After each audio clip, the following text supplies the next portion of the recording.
The following is a presentation of iRacing on PTRTV. We'd like to thank all of our channel partners for their support. Please like and subscribe to the channel, and we hope you enjoy today's broadcast.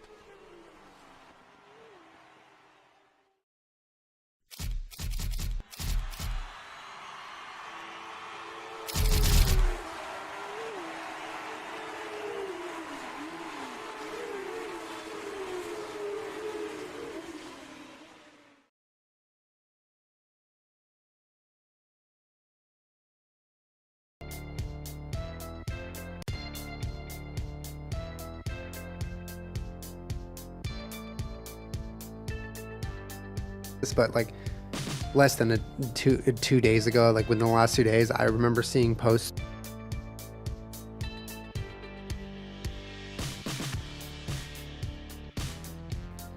America's home of racing, as it is named, lies in Concord, North Carolina.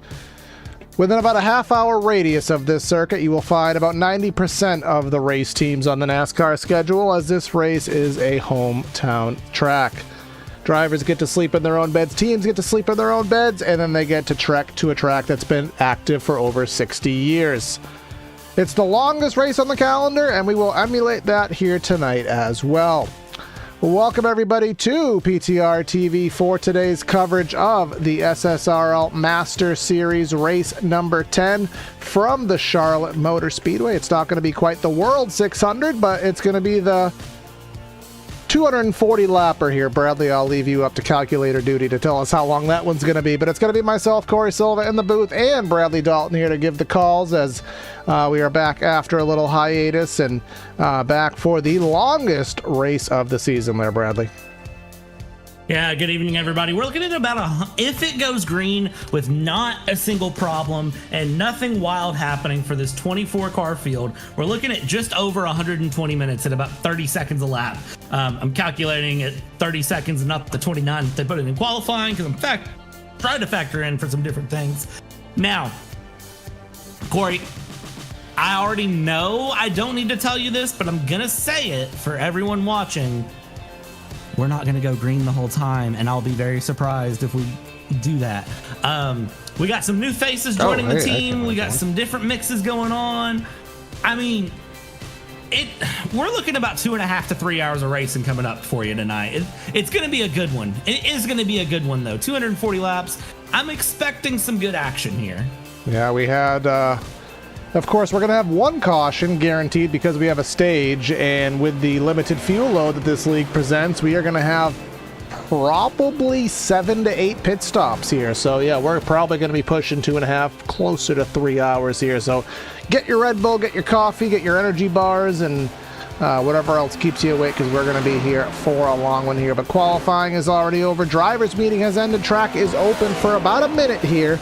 Again, we've upped it to now 24 cars. This league has underwent kind of a foundational structure there, Bradley, change. So the whole methodology of how you applied and raced this league, it's all over with. It's all rebranded, breed new, and a lot of new drivers here raising that car count. So we'll have a lot of new guys that we don't know, and we'll have to see what their racing mentality and racing skills are like. Well, and here's the thing, Corey, I know you and me have talked about it, in the B room, in the B reel, kind of getting things set up for the broadcast tonight. Sometimes you've just got to make the change. Sometimes it takes looking at things. We've followed this league for a while, and sometimes you've just got to inject something different. So big respect to the owners here at SSRL for taking the bow, taking the jump, moving to something different that's going to allow for, the future of the league to be guaranteed. Does it stink on other fronts? Yes. But, ensuring the longevity of the league is the goal. Yeah, can't have if it's not gonna make it survive, then whatever it's gonna be isn't gonna last anyway. So got to make those changes. But one thing we have to do, as the countdown has ended, let's go down trackside, give you that PTRTV starting lineup here today. Jordan Saylor is on the front row here. I don't mean to say that in a surprise way, but I think it's the first time I recall it. He's going to start this race from P1. Blair Holloman to his outside. Johan Seminario in third. Thomas Kalmacheski in fourth. Fifth place will find Kyle Westwood in the number 84 with Scott Healy, my Massachusetts native. He's going to be rolling off in sixth. Seventh will be Chad Gunningsmith. Eighth is Justin Levine. And ninth and 10th will be Sammy Harrell and Joseph Causey, another top guy in this series. Yeah, moving on from there, P11 is going to be Andrew Kotska, the local Canadian. Dave Fugue, the boss man, and P12 here. And then P13, we find some new faces, Scott Gilroy, and P14, Cameron King. Moving on from there, P15, Tanner Marty, and P16, Charles Van Shake. I'm going to say you pronounce it like shake. We'll find out later. Christopher Hall and Maurice Burnett, 17th and 18th. From there, P19, Jake Hickson and Art Nicotera in P20. And just 4 more drivers to go here. We got Logan Joyle there. 21st, James Staples in 22nd. Wesley Woods and then Reese Schaefer going to be rounding up here on the caboose here this evening. Our race details here sponsored by Still Looking for a Sponsor. It is a stage caution at lap 100 here. That'll be our only guaranteed interruption to today's activity. 6 sets of Goodyears in the pits with our limited fuel loads. Of course, open setup series and our 3 green-white checkers. So very, very rudimentary math there, Bradley. About 35 laps, I think, is the expectation. So there's going to be 2 to 3 fuel stops here tonight where you ain't putting Goodyears on it. Yeah, and that's a thing that you learn how to do. The drivers learn it, you get comfortable with it, and you're going to hate it every second of it, but you know what? If the strategy's there, run it through, enjoy it, and just don't care. Don't care indeed. And we did get a little correction in chat. It is the Coca-Cola 360 here today. 360 miles here from the Charlotte Motor Speedway. Barney's going to have that flag in hand as the field heads into the quad oval here. SSRL underway Saturday night here at Charlotte. Let's go racing. Green, green, green. Firing off here into turn number 1. Yeah, and here we go. It is going to be underway, good and going, and it looks like everybody's going to hit turn 1 pretty well held together here. I don't see anything too wild happening offhand up front. You got Hickson and Sellier side by side going through 2 by 2. Everybody trying to keep it nice together. I see the U.S. Navy car in the background getting a little finicky. Mr. Healy there trying to look for something up the middle. Don't take it 3 wide too early, boys. Let's hold on to it. And number 10 gets a little bit of a tap of the wall there. That is Holloman. And now we just keep it moving and grooving and going through. And here we go. Lap 1 done. 239 to go. Yeah, 239 to go, and/or about 2 hours and 27 minutes according to my timer here. So my estimator here is a lot less than we predicted a little bit. We'll see if that updates in time. But another thing we didn't really mention is just the nature of the 1.5 miles. I don't remember if it was you or Andre, but we had a race at Kentucky a few weeks ago that was a barn burner there. Phenomenal racing. We had great racing at Rockingham last week. This 1.5 mile package with this NextGen car is great, and it usually puts on a great race here in the Charlotte Motor Speedway. So that's going to be another point of contention. How hard do you race? How hard do you force these side-by-sides with such a long race as somebody there kissed the concrete? Yeah, somebody tapped the concrete, and I will tell you early on, there's no sense in burning the tires. There's no sense in burning anything out. And I think it was you and me at Kentucky that talked about it, but I know you, me, and Andre have had many a conversation. So who knows? I could be mixing something up in my head that I've talked with Andre about. But, you know, long term, the goal is survival. And the fun thing with Charlotte is that you can kind of just run.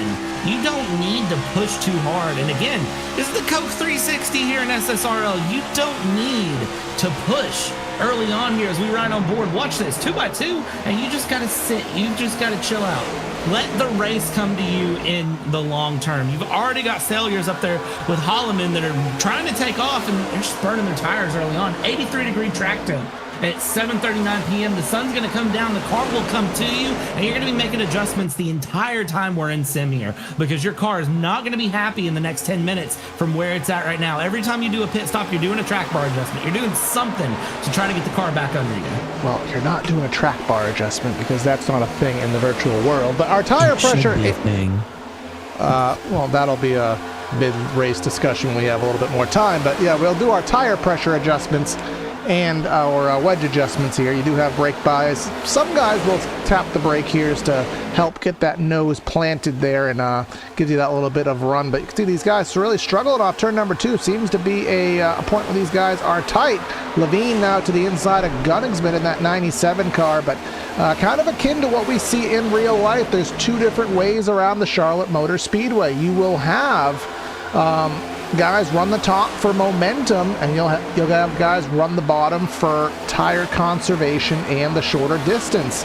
That actually makes passing rather hard because the lines are sort of equal, so it is kind of hard to get that inside lane working enough to fully clear and make that pass. Yeah, it's hard, but it's not impossible. That's the big key, is that it's not impossible, and anything can happen across 240 laps. So I really want to see these drivers buckle in and just run it and just make it stick here and go through. And I like that we're starting to see a lot more single file form, except for the corners, where again we're seeing that split in strategy, that split in decision making, where, you know, what do you want to run? You want to run high? You want to run low? What do you like in the corner? What feels comfortable to you? And again, it's a fun thing with this series is what's comfortable to you can work.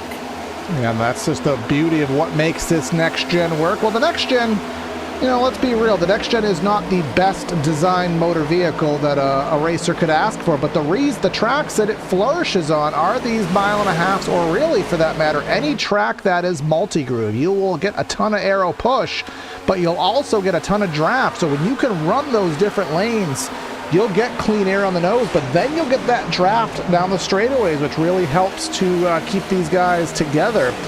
You see, you know, Westwood down on the inside. You see that 16 to Jake Hickson rocking around on the fence there. And I know you didn't get to catch this, but Rockingham a couple weeks ago there, Bradley, my God, you would think that there was a grip strip against the fence. Those guys were rocking the fence. Yeah, we're not quite seeing that here today, but we may as things progress. But Jordan Saylor's up by 0.9 of a second. Blair Holloman in second, and then you have Gunningsman in third. Makes me wonder how many of these guys are pushing and how many of these guys are cruising. Well, I'll tell you, looking through, the top 20 only separated by about 6 seconds, and the entire 24 car field separated by 8 seconds. You got a lot of them cruising right now.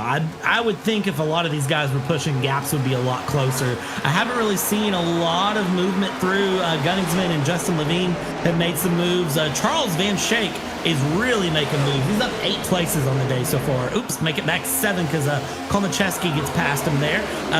But I'm really looking through. Nobody's really making big star lunges right now. And again, these drivers are smart. They know it's 240 laps, and you're going to hear me say this all the way down to the end. I'm going to be the wall trip of the night and repeat myself 7 times. You got to just be patient, boys. You got to just run it through to the end. Can't win it if you ain't in it, as somebody of fame once said at a time in the past. That's Andrew Kotzka, top of the shop there. He is still side by side with Van Schaik there in that double O car, rather.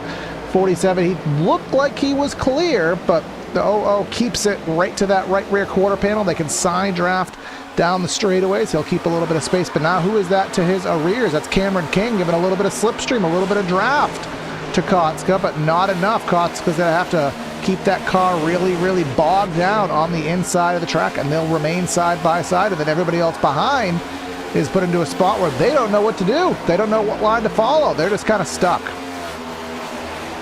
Yeah, and in that case, when you're stuck like that, it's a tough spot to be in. It really is, and I wish I had a good answer for what you do there, but I don't.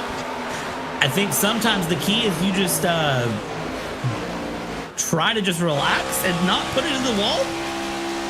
I don't know. I don't have a good answer for what you do in that situation. You kind of just hold on, and you know, Corey, I know you and me are watching different feeds tonight. You've been keeping up with the front part of the field. I've been trying to keep eyes a little bit further back in the field here to keep eyes where pace is. Holloman and Failures are really moving through, but we've had some good battles mid-pack and further back down towards the mid to late teens. You look back here, I'm looking at Charles Van Schaik here, who is trying to shake and bake his way forward. And I mean, I'm watching some pretty hard battles going around. We got the 42 and the 16 right behind, side by side. You got a tap in the wall there from the 47 of Mr. Andrew Kotska, tapping the wall out of the tri-oval. Can't do that too many times tonight. Yeah, right now that the battle there at the top 10, but up front, whoa, somebody, we got some guys all the way down on the apron there. Who is that in that cat car? That's Maurice Burnett. He may have had a little excursion here, and let's figure out what that is. There's that car with the really weird spec map. I can't quite make it out. Was there contact? Did he get loose? We'll have to go to the rear deck lid cam here. He was just sideways.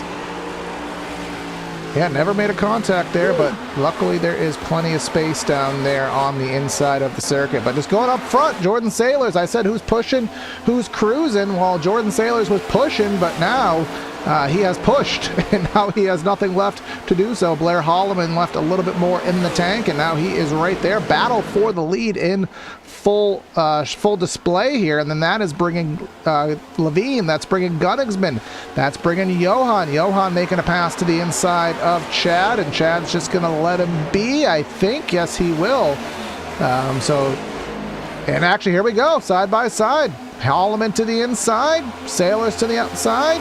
He'll fall back in line. And remember, Bradley, with the fuel load here, about 35-ish laps, there's a certain point. You don't have to save as you would with a full fuel tank. You have to save maybe 75% your normal amount, because you only have to go 35 laps on the fuel run.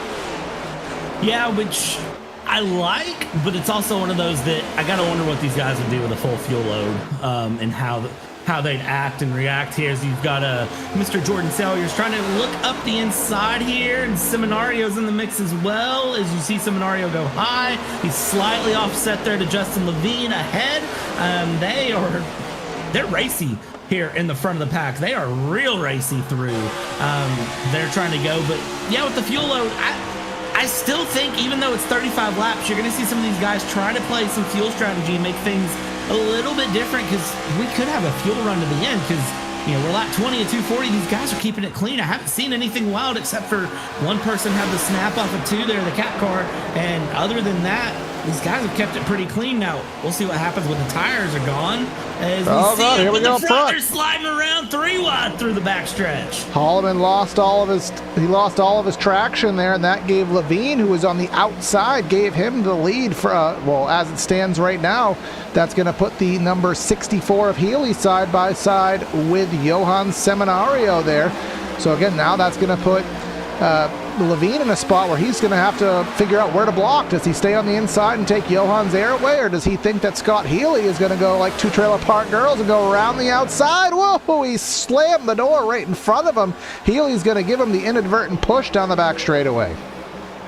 Yeah, and then from there you get Healy with a little bit of a tap there in the wall from my side, what it looked like, and we'll see how this battle continues here. You've still got Healy outside Seminario. You got to watch the exit off of 4 and the run through the tri-oval. You got to respect the other driver there on the outside and the driver to the inside. Make sure you leave him plenty of room, but the guy to the outside doesn't need to leave too much room, if that makes sense, because if he does, he can find himself tapping the wall trying to run through the tri-oval. And you can see here, it's still Healy and Seminario side by side again as we go into 3. And this goes to that same point of patience as well. I mean, our stage is not till lap 100, so we have really 2, maybe 3 pit stops, well, 2 probably, to get us to that point. So how important is the risk here as they nearly door each other on the entry to the corner? Again, still over 200 laps to go here in this race. How much of the biscuit do you want to risk this early in the race? Well, here comes Scott Healy. He wants a bite of the biscuit. He's going to go to the inside and wash up the track nearly until Levine's door here. Car starting to lose grip here later in the run. Yeah, Healy has wore those tires out trying to run side by side with Johan this entire time, and now you see Johan fighting back because Healy sliding up the track through 3 and 4, lost momentum, and there we go. It is Seminario slotting into that P2, and Mr. Scott Healy is going to have no choice but to settle back. And look at the back there. Look at Blair Holloman getting a little bit low there on the outside. Is going to be going Joseph Causey. Joseph Causey Pretty As You Please moves up into P4 going through. And then behind them, you got more side-by-siders. You got Thomas Komacheski, who is running through with Jordan Salyers, trying to run around the outside here. Can he make the pass? And it looks like he's trying. As we run down into 1 and 2, they're side-by-side, and it doesn't look like the outside line is carrying as much momentum as it was at the start. It looks like the outside line has started to dial back a little bit as the tires have gone away. Why am I saying they started to go away? They're going away. Yeah, they are, especially at the rate they're going, they're gone. And that's actually a good point. I do expect personally for the top of the racetrack to go away as this race goes on, because this track will continuously cool down there. Somebody, red car, it's Sammy Harrell there in that 42 car, kissed the turn 4 wall. As this track cools off, you're going to have more grip, so that outside lane loses its luster, because, well, if you have the grip to run the bottom, then what good is there to run the top? The whole point of running the top is to find grip and find momentum. So as this track cools down, I do think passing will be at a premium, but for the time being, that is not an applicable issue. But here comes Joseph Causey to the inside here. Remember, he started, I believe, 10th, if I'm not mistaken. Now he's going to move himself up into 3rd. I think he's still looking for his first win of the season. He's led a buku amount of laps. He's been up front. He's had races slip through his fingers, but he's trying to get a marquee event win here tonight. If he hasn't had a win this season, which I'll let you fact check, or actually I'm going to fact check it here in just a moment. If he hasn't had a win yet this season, this is dang sure the race that you want to win. This is going to make you look good. And look at this side-by-side up in the front as Johan Seminario is trying to fight through the inside, gets the inside done. Justin Levine's forced to the outside here in the Mustang, trying to go through and up the inside. Joseph Causey cannot make it stick. We're back to single file down the backstretch, but I tell you what, the tri-oval is really where I'm starting to see some of these cars shine. They're getting through the tri-oval well, and if you can get a good run here out of 4 through the tri-oval, you can get a pass done into 1 and 2, and then you just got to set back in single file. It's all about positioning your car in the best place possible and just trying to not overstep your boundaries here, because doing that will put you in the wall. Going a little bit further back to some more battles. That 00 is probably getting the TV time of the award of the race here, but Charles Van Schaik, I think we are going with. He's in that 16th spot. Going a little bit further, Tanner Marty, quiet run for him in that number 29 car, currently running in the 17th spot. And then all the way back, Kyle Westwood, I could have swore he was a little bit further up in the field.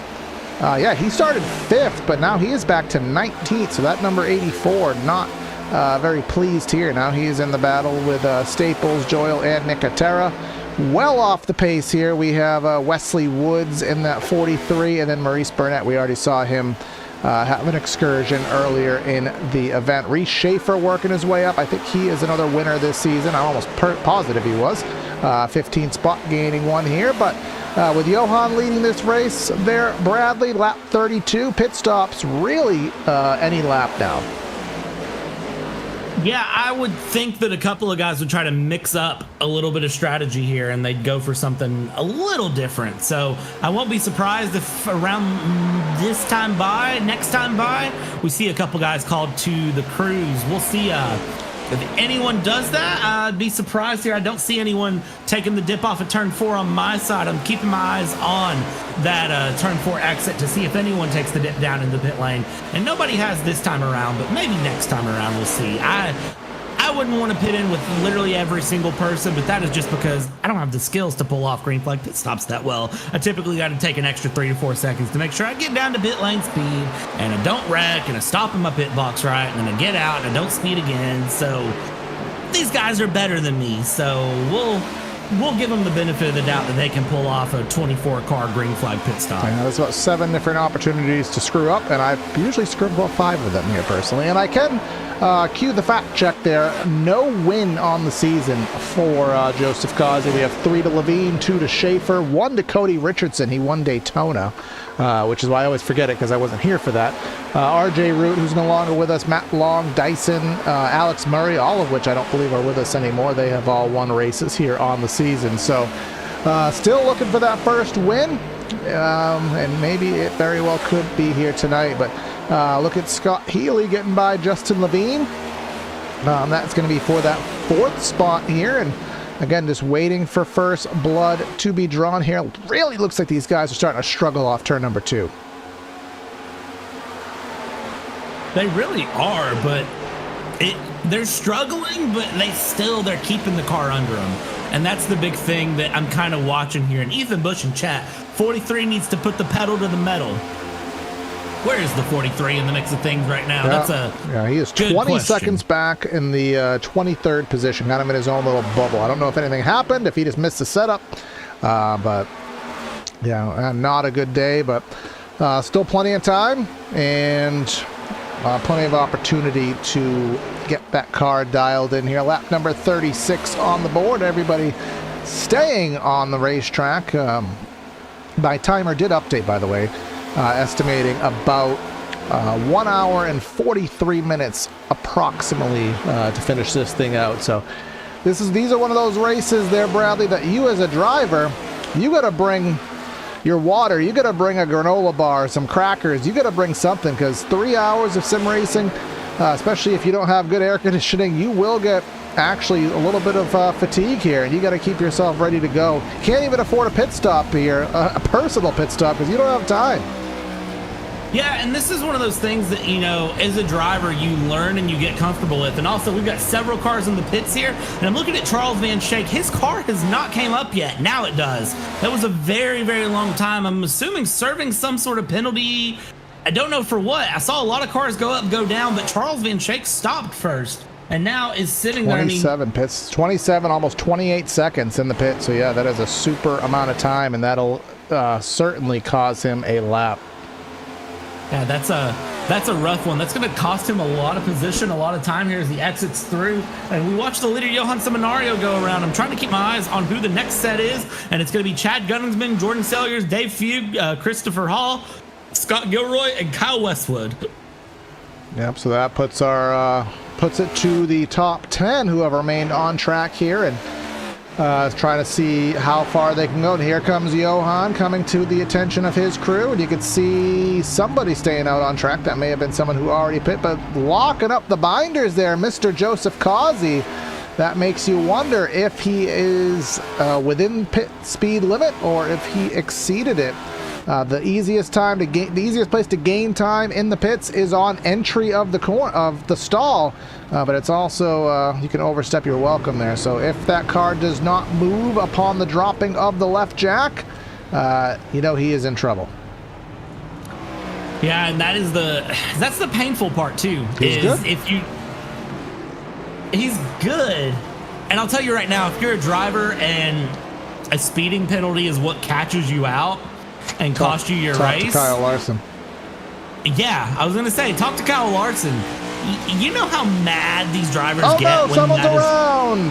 Levine, I believe. Is that Levine? It was. Oh, Justin that is the Levine, worst time. Our former champion, our one of our top dogs. I'm not going to call that a rookie mistake because this is not an easy pit out. Replay on screen, you can see he got. We'll get a different perspective of that. Go ahead. I'll tell you from the perspective I just watched, I'm going to call it a rookie mistake. He got the right sides right on the lip of the banking there, and that was enough to kind of de-wedge the car, loosen it on up, and that's going to cost him probably 3 or 4 seconds of on-track's time. Yeah, but I mean, that's one of those that as a driver, you do that, and you got to check your brain back in. You got to just mentally settle back in, because that throws everything off. Now, these drivers, again, they're a lot better than me. They can recoup a bit quicker. They can kind of get back in the groove a little bit faster, but man, that's gonna throw a spanner in the works for him for the night, because he's going to be just trying to shake that off the next few laps and just get his head back together, because you've had a good pit stop. It was a nice solid stop, and then all of a sudden you've done something like that, and you say you don't want to call it a rookie mistake. I'll tell you right now, if you ask Justin Levine, he'd probably say, yeah, it was just a rookie move. I threw right sides on the curb.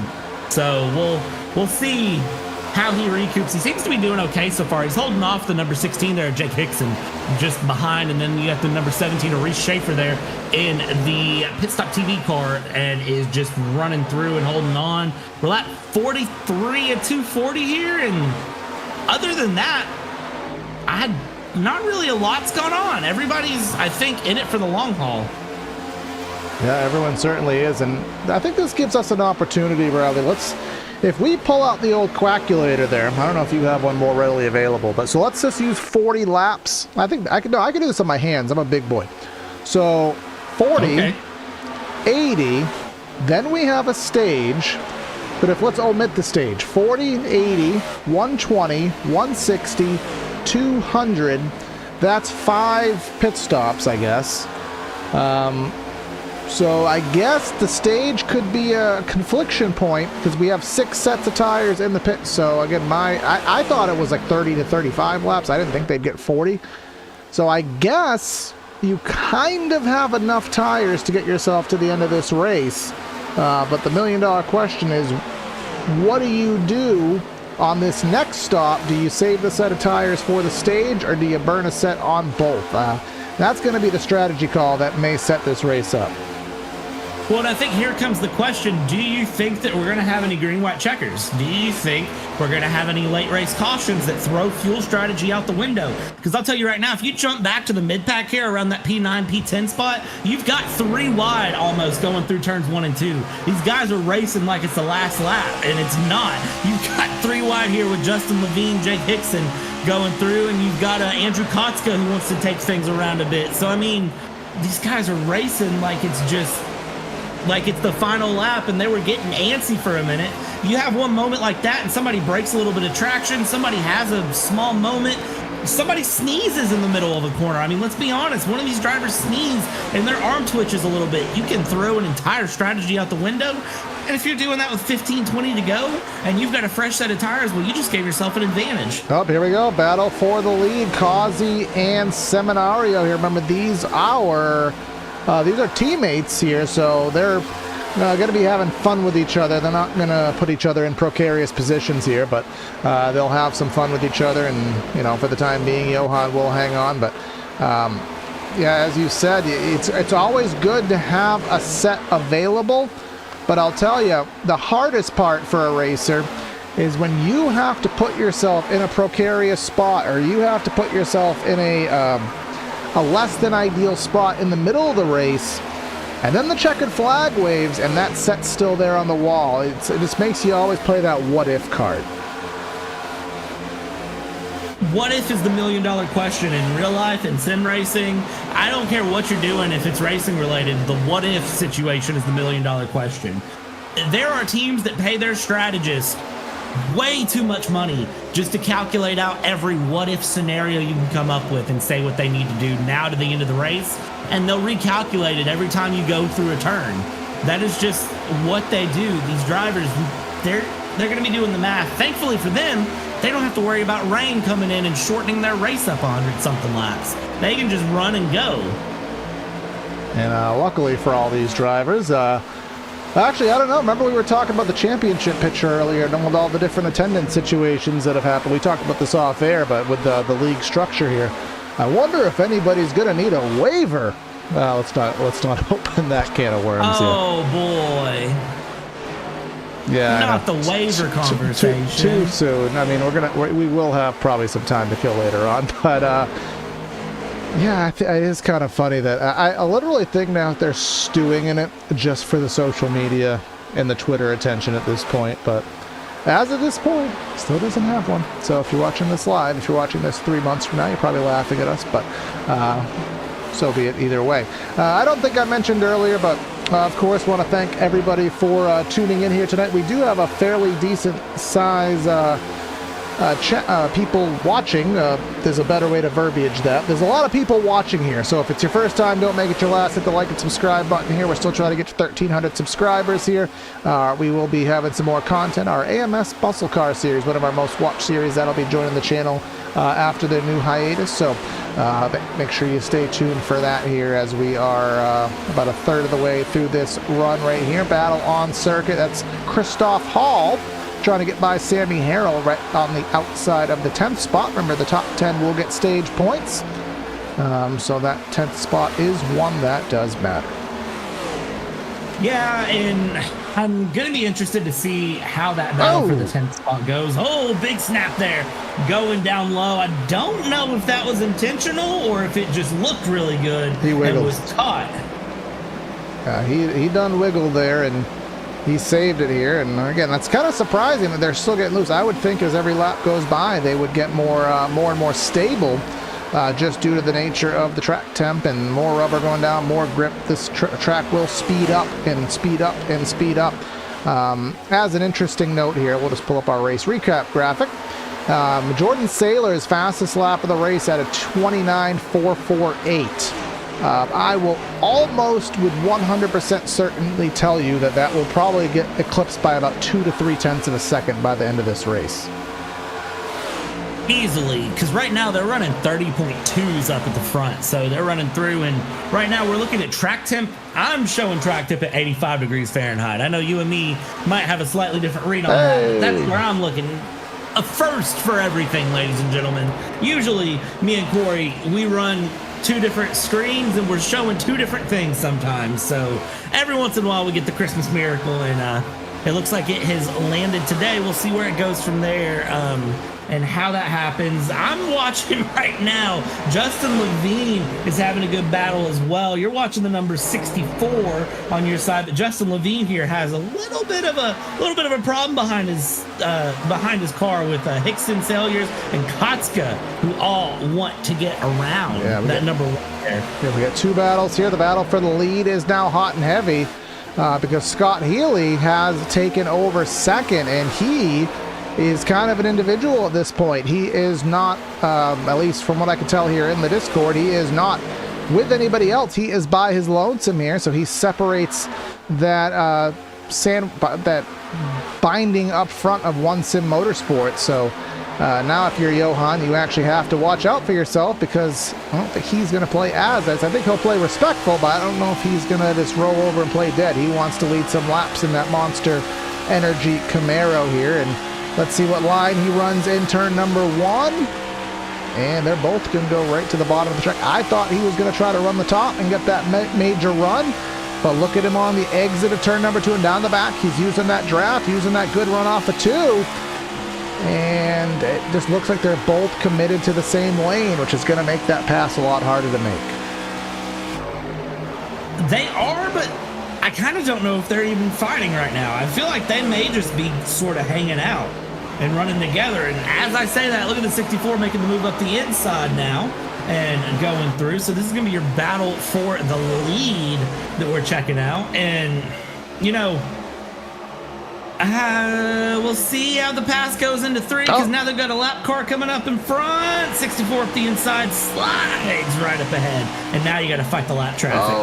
And Johan's going to go for the crossover here. We're going to have to go 3 wide through the quad oval here, and Scott Healy got a little bit nervous, rightfully so. Oh, the slower car got loose there. I want to say that is Wesley Woods right in the thick of it there. I don't have the TikTok beam in front of me, but he was right in the thick of it. And I'll tell you, Scott Healy had to evade there. He saw he saw that it was going to end badly. He knew there's a lot of time in this race and had to check himself up to evade any incident, but he got the lead right back. I'm going to poke the bear. Who should have gotten out of the way there? Well, we have time. Let's go back in time. That might be a clip to a Taylor Swift song. I don't know. Let's go from our chopper cam here. Lapper is up high, so the Lapper really couldn't do much else here. And I mean, I will say Scott Healy, we'll just go back a second here. Scott Healy probably could have been closer to Johan here and made it stick. Like right here, you can see there's a whole car length there that he could have been lower.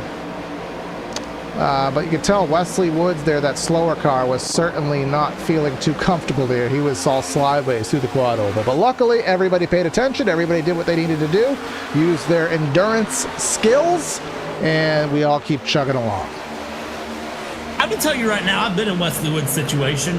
When you're on the outside and you're slower for whatever reason, the setup isn't there, the car's not there, whatever it may be, and the car doesn't want to come around and you're just not comfortable and it's all over the place, that's a scary place to be. So I gotta give credit to Wesley Woods for holding on to it, and also Healy with the heads-up driving, getting well out of the way there when it was needed. We watched the battle here further back in the mid-pack, and this is going to be drivers just continuing to move. I see Jake Hickson there in the mix, trying to chase down Justin Levine and continue to make a battle forward as he can. He's been doing fairly decent. He's up 12 places on the day. So as we push towards the stage, we'll see what he can do here. And these guys are going to go around the outside of Wesley Woods and just go through. Wesley Woods just trying to run his own race. Oh, and who's nice that? and That is consistent. Gunnigsman. Why is Gunnigsman so slow right now through the center of the corner? I don't know why, but he severely off pace here, and now they're going to force 3 wide trying to get by him here. And he's going to make a hard beeline into the pits here. I'm not sure what caused him to be so off the pace. He's only 24 laps into the run, so unless he took less fuel incidentally there and threw him off, maybe there's some kind of hardware issue, but hopefully he does not bail out of the race. Hopefully he can keep his number 97 here going. But here comes Dave Fuge in that number 44. He was taking a look underneath Christoph Hall. That look will be ended. Those guys running the outside lane here. Jordan Saylor's just in front of these guys and trying to make that battles happen. But as we go a little bit further up, we'll go just focus on Justin Levine for a second. Remember, he had that pit stop issue, and he hasn't really been able to do anything with it ever since. He hasn't been able to recover or take any major chunks out of that gap. Yeah, but do you think he's worried about it right now with it being lap 66 of 240? Like, do we really think he's worried about it? That's also a fair point. Was that the pit stop TV car pulling off into the pits? That's Maurice Burnett in the cat car. So now we're so interesting points here. This is lap 20. What's our stint graphic at? Oh, caution flag on the circuit. Oh, this one's an ugly one too. Christoph this is going to be Christopher Hall. Christopher? I don't know. Oh, it is Christoph. Why have I? You've let me say the wrong name. YouTube chat's gonna go after me now. All right, yeah, this one's a little ugly Sailors. though. This is going to be a multifaceted wreck here. I will say this. Did he save it? Did he save it? And NextGen's Rubbermaid car. He saved it, in my opinion. Kissed the wall, but we'll have to go from the chopper cam here to fully kind of describe this one here. Replay it on screen. Yeah, so we're coming through turn 3 here, and you can see that he's going to take it a little bit higher here than the cars around. They come through, and then it's just the 44 and the 45 make a sandwich. The 98, actually, I don't think the 45 was involved. Really, that was the 44 and the 98 there, with the 44 being your lovely and beautiful guy who pays us. Actually, exactly. Not. Well, actually, not anymore. That's a different structure. Yeah, 45 kind of took the lane away. Well, he took the air away. That maybe caused the 98 to check up, and then that checkup was something that Dave probably couldn't avoid. That's at least what I'm going to stick with anyways. But everybody coming to the attention of their crews right now. And again, this is going to be interesting. Do you change the tires now? Scott Healy, I don't see that jack going up on his car, but I see it going up on Kolmacheski.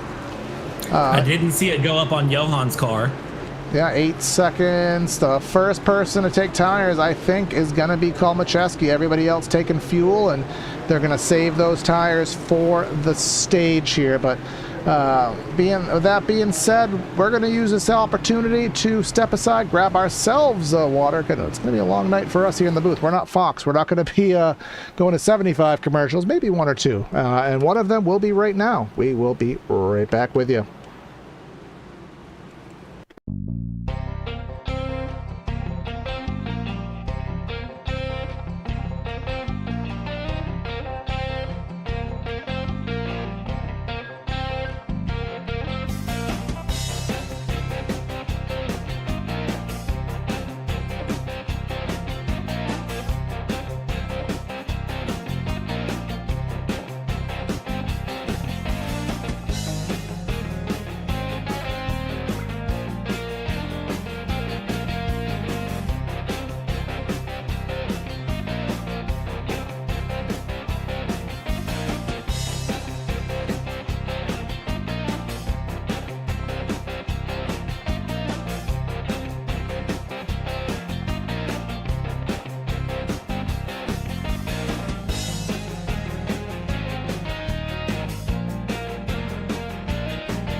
right back for the restart here. Lap number 71 coming to number 72. We just had our first caution of cause here on the evening. Small spin there in the front straightaway, but now these guys took mainly fuel only. A few tire stops at the very back of the field, but predominantly we have fuel only stops. These guys will get restarted here on about 30 lap old tires. Green flag back in the air. Yeah, green flag comes back through, and we're going to have the run down into turn one. It is going to be Seminario with Healy. Back in the back is Justin Levine and Holloman that are running third and fourth, with Komacheski there in fifth place. They continue to run through and hold on. Everybody back in the back, kind of jockeying a little bit for position. But up front big dive. is now the inside. Big dive there from Healy, trying to get around, and Healy his way past Johan Seminario. We come around for lap 73 at the line, Lights and it on, is too. indeed through. And the lights are on here at Charlotte Motor Speedway, and this is always since 1992 when these lights were erected. And this Coke 600 turned into a day-to-night race here. It's something that these guys have always looked forward to in the real world, and having again set those cars up for all those things that can change here. Blair Holloman, remember, I think he led some laps here earlier, if I'm not mistaken, led 3 of them. He is in the 6th spot and under fire from Kyle Westwood. Now, Kyle Westwood, we just checked on him maybe a half hour or so ago. And remember, he was basically last, but here he is back again in that 6th spot. Major turnaround of events for him. Yeah, and again, long race, just hold on to it. Hold yourself together and make it to the end. That's all you got to do. And you know what? If you're Westwood, this is just proof is in the pudding. If you can just stay relaxed and consistent and maybe be a little careful here when you're going through, because you're right on the rear bumper of Justin Levine. You're scaring me, guys. You're scaring me a little bit. We're Jordan Sailors up to P1 here. But here is the denotion on that, Bradley. Check out this little statistic here. 15-second pit stop. That meant Mr. Sailors, he was one of the ones who changed tires. And because of that, look at the lap time difference there on the ticker. A full half a second a lap faster. Yeah, but are you going to rue not having those tires later on is my question. Because it's very... Yeah, if I was him right now, I would... Actually, we did the math earlier. Didn't we say there was 5 mathematical pit stops with 1 extra? So theoretically, he is banking on the outside of the stage for there to be no caused cautions for the rest of this race. He's banking on the stage, and that's going to be the last caution. And if that happens, he's in a decent, well, more than a decent spot here. Look at this gaggle going on there, mid-pack there. Who is that? Kyle Larson car there. I can't quite make out who that is. That is James Staples. We do have a mismatched livery paint scheme number situation, but it's his first time. We'll give him the pass on that. But he is right in the thick of it. Tanner Marty to his arrears, who is side by side with Cameron King. Yeah, Tanner Marty there trying to run through and just Actually, Gunningsman, excuse me. Gunningsman, he's a lap down. He's in the mix of that as well, excuse me. And he's gone, and he's back. Wow, Gunningsman having a little bit of a off and on moment there going through. Hopefully that won't cause any issues. You got the mid-pack. I tell you what, these guys are pretty feisty early on. Gilroy with the send, the flames. What's that? These guys are feisty. What's that old saying DW said back in the day? My car is red hot and your car ain't diddly squat. He used to say that about Jeff Gordon when he had the Flames car back when it first came out there. But there goes, again, Staples down in the inside. And the Larson car, not that we'll talk about any Larson-related activities because... oh, that's a lie. Yeah, I know we will. Maybe around like lap 170 when things are a little bit thinned out. But Johan and Scott Healy there, they're dropped back 3rd and 4th. And now our top 3, Sailors, Westwood, and Kolmacheski, all of which took tires on that last stop. Now, my perspective from these guys would be you should be running as slow as possible, but still keeping the track position. There is no need to push it. But I guess, let me take that back. They're going to change tires, and they're not going to be saving a set here today. I disagree. I think you should have saved the set on that one. I worry that that's going to come back to bite them later on. I genuinely do as we go through. We watch. Look at this. Johan Seminario just making that car do things that it needs to do. And behind Scott Healy and Justin Levine battling through as we go, you get, oh man. Oh, is Gunning's been in the inside. Is that yeah, Gunning's been off the lead lap. It keeps throwing me off. But going back to Johan, remember, talked about Joseph Causey trying to get his first win of the season. Johan Seminario is competitive, dominating as he's been at times. He's still looking for that first win of the season. Again, if you're going to win a race, today's the day. If you're going to get a first win of the season, why not Charlotte? Oh, look at this. Oh, Justin Levine, hold on to it. Hold on to it, buddy. Yeah, he's hanging on to it, and there's Staples. There is Gilroy on board Tanner Marty here, pushing a 3 wide here. Again, boys, there's still about 150 some odd laps left to go. We don't got the Winston Million on the line. We don't got the Noble Million on the line here, boys. We still got to get ourselves to the end. Again, the spots are meaningful here. Again, the stage at lap 100, so 17 laps to go for that. But again, winning the stage means nothing if you're going to wreck the car out and you can't finish the rest of the race. And that's the part that kind of shocks me with how these guys are racing, is that they're racing like it doesn't matter, and the race is over on lap 86. We got to 240 to go. Just let's breathe a little bit. I tell you right now, if I'm Scott Healy, I am rolling well off the throttle, and I'm getting well out of the mix of whatever's going on ahead of him, because those guys are putting some pace down. But man, they came close to wrecking themselves a few times, and Joseph Causey with a 48-second pit stop and 71 seconds in the lane. Yeah, that's why he is so far back. I wanted to see if there was something going on with him, which is why he's so far back. Well, inexplicable, ultra long stop there. I wonder if he had damage or something that we missed at some juncture here. I'll try to go and see something from my my back end here, but it's not really telling me anything. Yeah, I don't know. Let me just check this. I don't have anything either on my side. No, it tells me on lap 40 he crashed, but he was just exiting the pit. So for some reason, well, let's just say maybe he crashed. Maybe he did. This is the trigger that I have. That doesn't look like a crash to me. So our looks overlay, like just a bump in the track. Yeah, our overlay software thought that was a crash. So don't know. But either way, again, best battle on the track. At 99, he's going for his TV time here today. James Staples there. Staples, Gilroy, and Logan Joyle there. That's going to be a name that I get backwards a lot. I'm already forecasting it here today. He took an 11-second effort in the pits, did Mr. Joyle there. So that... Right sides? I would imagine so. But him, Gilroy, and Staples all are on some form of alternate strategy. They had extended pit stops. So our guys who just took tires naturally are dropping through the field here. Johan now back to 6th. He is the highest of those who just took fuel only.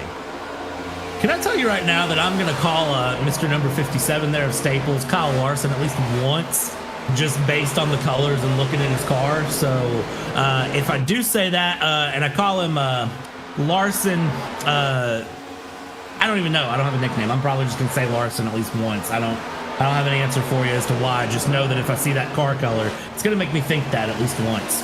I mean, that's the thing with that's the thing with replica schemes is if you don't know the person, you just call them by the emulation there. So can't fault you there on that. Battle for the lead shaping up here. Sailors kissing the concrete here, and there goes Westwood with the evasion down to the inside. And will it be enough to make the clearing? It will. So Kyle Westwood going to the top of the charts here as Jordan Sailors, I think he led laps earlier in the race. He could shoot out of a cannon. But then gravity takes over and he drops like a brick here, and that's I think what's probably going to happen here. But because of those tires, I don't think he'll fall back as far as he normally would here. Going back, a lot of chrome there on that number 6 of Logan, but not enough to pass Justin Levine here. But that is what we got going on here with 10 laps to go in the stage. Here's the thing with Jordan Sailors, though. Like, I like him because he very well can go, and there's a Sammy spin Harold. from somebody there. What happened to the number 42 here? This is trial. I'm going to say loose off a 4 and Oh! go. Oh! How was that not a caution? Because it was in the grass. iRacing. You know what?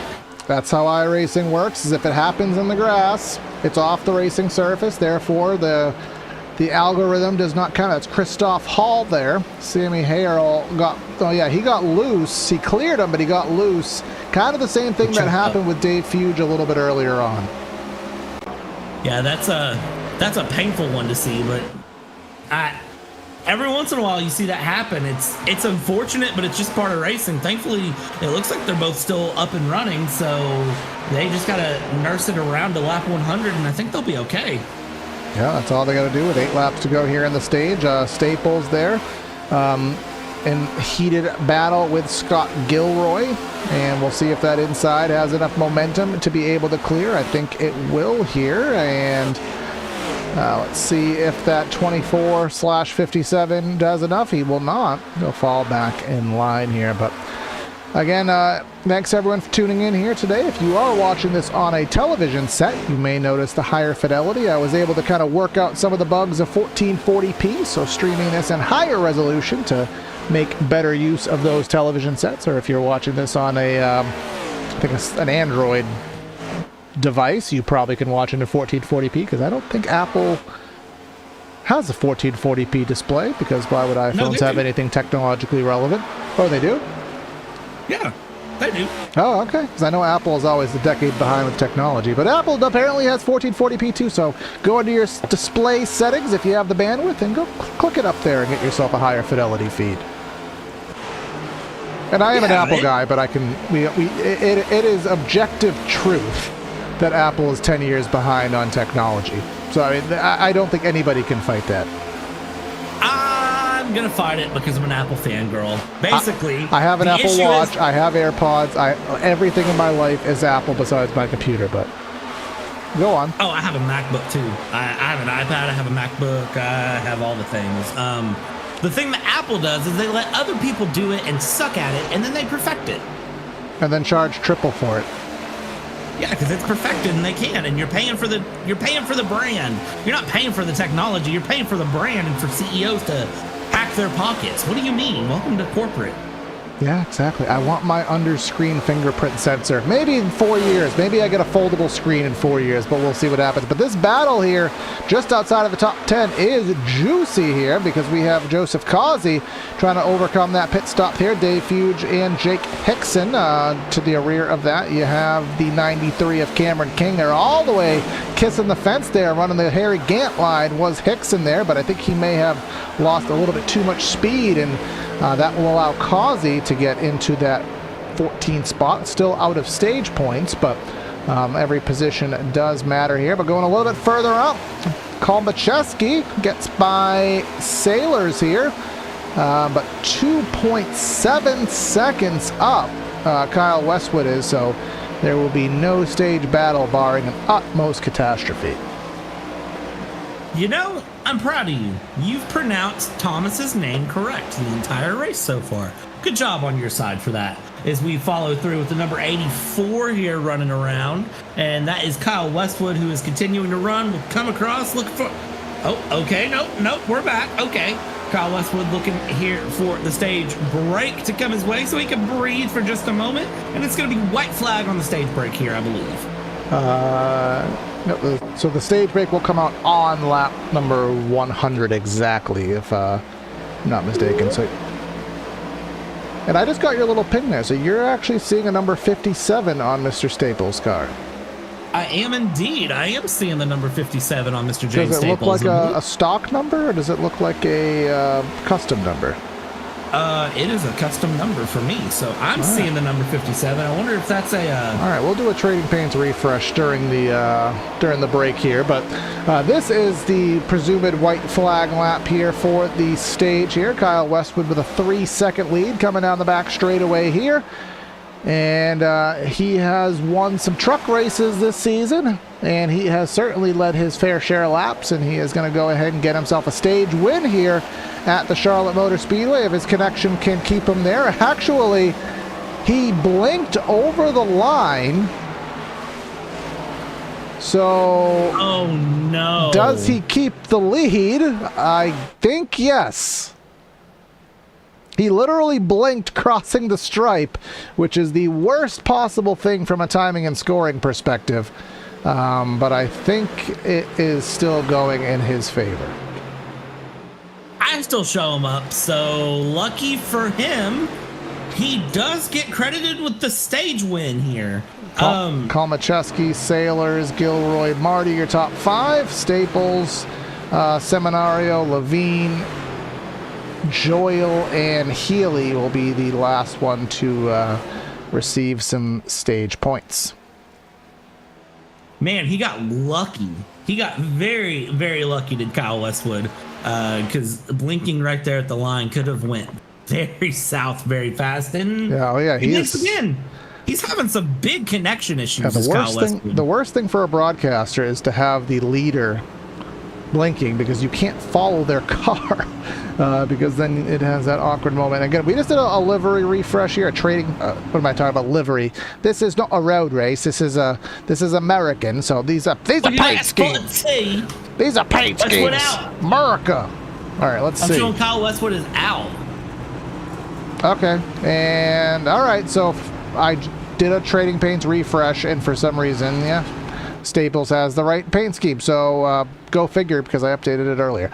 But everybody coming into the pits here, so let's see where are the tire changes going to happen. I imagine everybody, but there may be a couple stragglers here trying to save a set. You got to take tires. You've got to take tires at the stage break. There's no reason to not take tires here unless you're somebody in the back who feels like you should really be up in the front. Okay, we are not focusing. Thomas Kalmacheski, no tires. Brave. If you took tires the last pit stop, if you took 4 tires the last pit stop, I think you can get away with no tires here. So, I don't think we could realistically talk to our stage winner at this point because of the fact that his connection is more in and out than an In-N-Out burger? There you go. I was trying to mask around an obvious inappropriate topic, so I'm glad that you intervened there with something of appropriate manners there. But who do we have a chat with here? You know what? I always do the interviews. It's all yours, bro. Pick one. Let's grab someone not having a good day. What about Chad Gunningsman? Yeah, go for it. We'll surprise him. Yeah, where's Chad Gunningsman at here in the mix? Chad Gunningsman Dynamics. All right, let's pull him up. Chad, it's going to be Brad and Corey here in the booth. You got a copy? Yep, I got you guys. All right. Talk to me about how your race is going so far. Well, I got the caution in the 1 5-lap span. I didn't need it, so it's going to be an uphill battle from here, but it's a long race, so I'm going to be banking on getting the caution at the right time from here. Yeah, and so I got to ask, did you take tires on that 1 lap 70-something caution that we got? I didn't take tires. I took the waiver on there, but I'd pit like 5 laps before that because I didn't take tires the first stint, knowing I would lose a lot of time. I just knew I'd be 2 laps down for a period of about 5 to 7 laps. And of course, that's when the caution came out. So got 1 back with the wave, but just didn't need the caution during that time period. Yeah, and then so as a driver, are you running your own strategy here? How are you going to come back? Tell us how Chad Gunningsman is going to come back to take the race win here today. Yeah, pretty much just do what I did last run. I think last run I would have worked out where I got the lucky dog because I got past the other 3 cars that are lapped down. It's just I think there was a wreck with like 10 to go kind of on the front stretch, and one of them lost just enough time to get lapped, and I was a second behind him. So probably doing the same thing again, and then just need the yellow on in the lucky dog position. I'll tell you what, Chad, I'm going to drop you back with your teammate here and wish you a good luck with the remaining 140 laps here in the race today, and hopefully we'll talk to you again later. Yep, appreciate it. Thanks, guys. And thank you. You wish him a good luck. One singular luck is all that you have to offer him. Listen, I can't give him all of my luck here, okay? We have to make it 140 laps as well. Very, very fair point here. We're still on track. Again, I have my little estimator tool here on my back-end software. It's telling me about an hour and 9 minutes would be what is left. You know, I would do when I was at work, when I used to work more standardized jobs, you know, you'd have like a 12-hour day. When I'd get to like the 4-hour point in my day, I would just pretend, all right, I just got here and it's only 8 hours of work to go. You'd kind of like play with your brain to make it feel like that it's really not as long as it really is. Honestly, it's the best way to do it. If you think about it, we're just now getting to 140 to go. This is like a normal race Yeah. at this point. We're just now getting to the meat and taters. We had the warm-up of the first 100 laps. This is the meat and potatoes. And really, until we get down to lap 200, it's still going to be another 100 laps of these guys cruising. They just need to be nice and calm.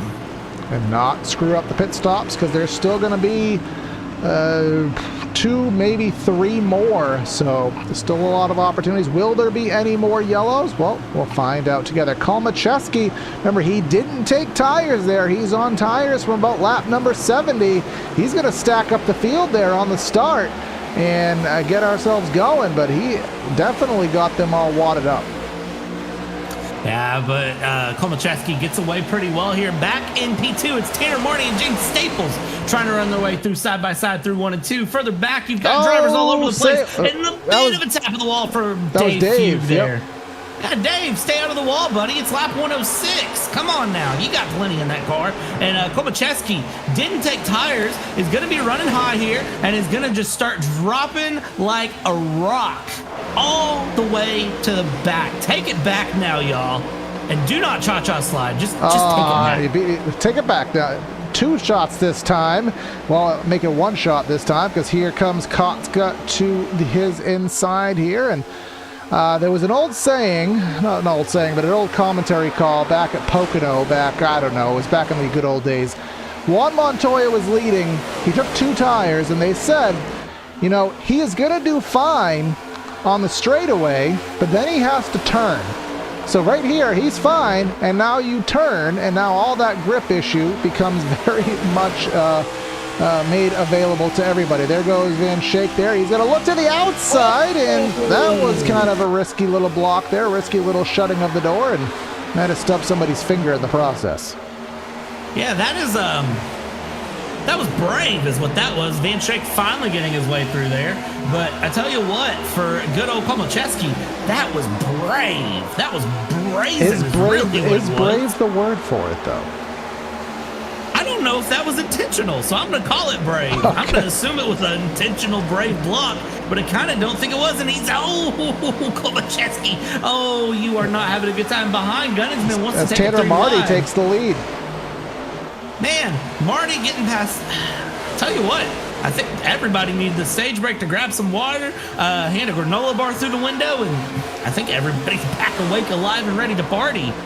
Yeah, we like to party, and I'm not talking about a Six Flags commercial here, but 31 car of Maurice Burnett. He is a lap down here, but he is in the mix of these leaders here. Dave and Kalmacheski. I don't really want to call it a battle here, because Kalmacheski has the parachute out. Everybody is just finding a way around him. Andrew Kotzka to the inside of Staples. Still can't figure out why the livery was livery. We're going to do the next 130 laps like little Brits here, because I can't see the word livery. But yeah, Kotzka in his paint scheme with Staples in his now correctly numbered paint scheme. Battling for second here. Marty trying to figure out where to go. And now where's Johan? Johan, he's all the way back at 11th. But one thing I do want to point out here, Bradley, let's pull up the stints on the ticker. Look at Johan. He has a 6, well now a 7 next to his name. He must have topped off, and that is very well denoted here by a 4-second stop. So on that stage, he came in and just put a little bit of extra fuel in that number 56 car, and he wasn't the only one to do so. They have something in the works here. There is something with the strategy that these guys are doing that I can't quite put my thumb on. And I tell you what I can put my thumb on is look at them fly over the line. And look at these guys getting very, very racy as we continue. I'll tell you what, Logan Joyle here is really who I've been keeping my eye on, because Joyle's there on the high-low and gets loose there. Comes down towards Gunningsman. Thankfully, everyone holds on, but Joyle up on the high line. The car is not liking it, but the lights are on. The track temp is continuing to come down. I show the track temp at a nice 82 degrees here. So we're continuing to see things cool down, and we're continuing to kind of just watch the racing heat up as Joyle's in the wall again. Oh, he is hard in the wall. Oh, yeah, still in the wall. I wonder if he broke a toe link there, damaged the suspension, because he is really struggling to keep that thing in a straight line here. We'll go check that out from the PTRTV instant replay here. Oh, contact from Mr. Fuge. Mr. Fuge, Potato Tapato. the Red Bull. The Red Bull's not Red Bulling right here, but let's see. Contact, that's the 98 to the inside there. 3 wide through the quad oval here. Contact between the 98 and the 44 pushes Dave into the 6, that 98 car, of course, being whoever that number 98 car is, who happens to have a name, and that name is Christoph Hall. A lot of stalling there, but I finally got it out. There was no sense in 3 wide through the tri-oval lap 114. Quad there was oval. no sense in that. There's a difference between a quad oval and a tri-oval. Well, I'm going to try to remember the difference. Would you like to educate me?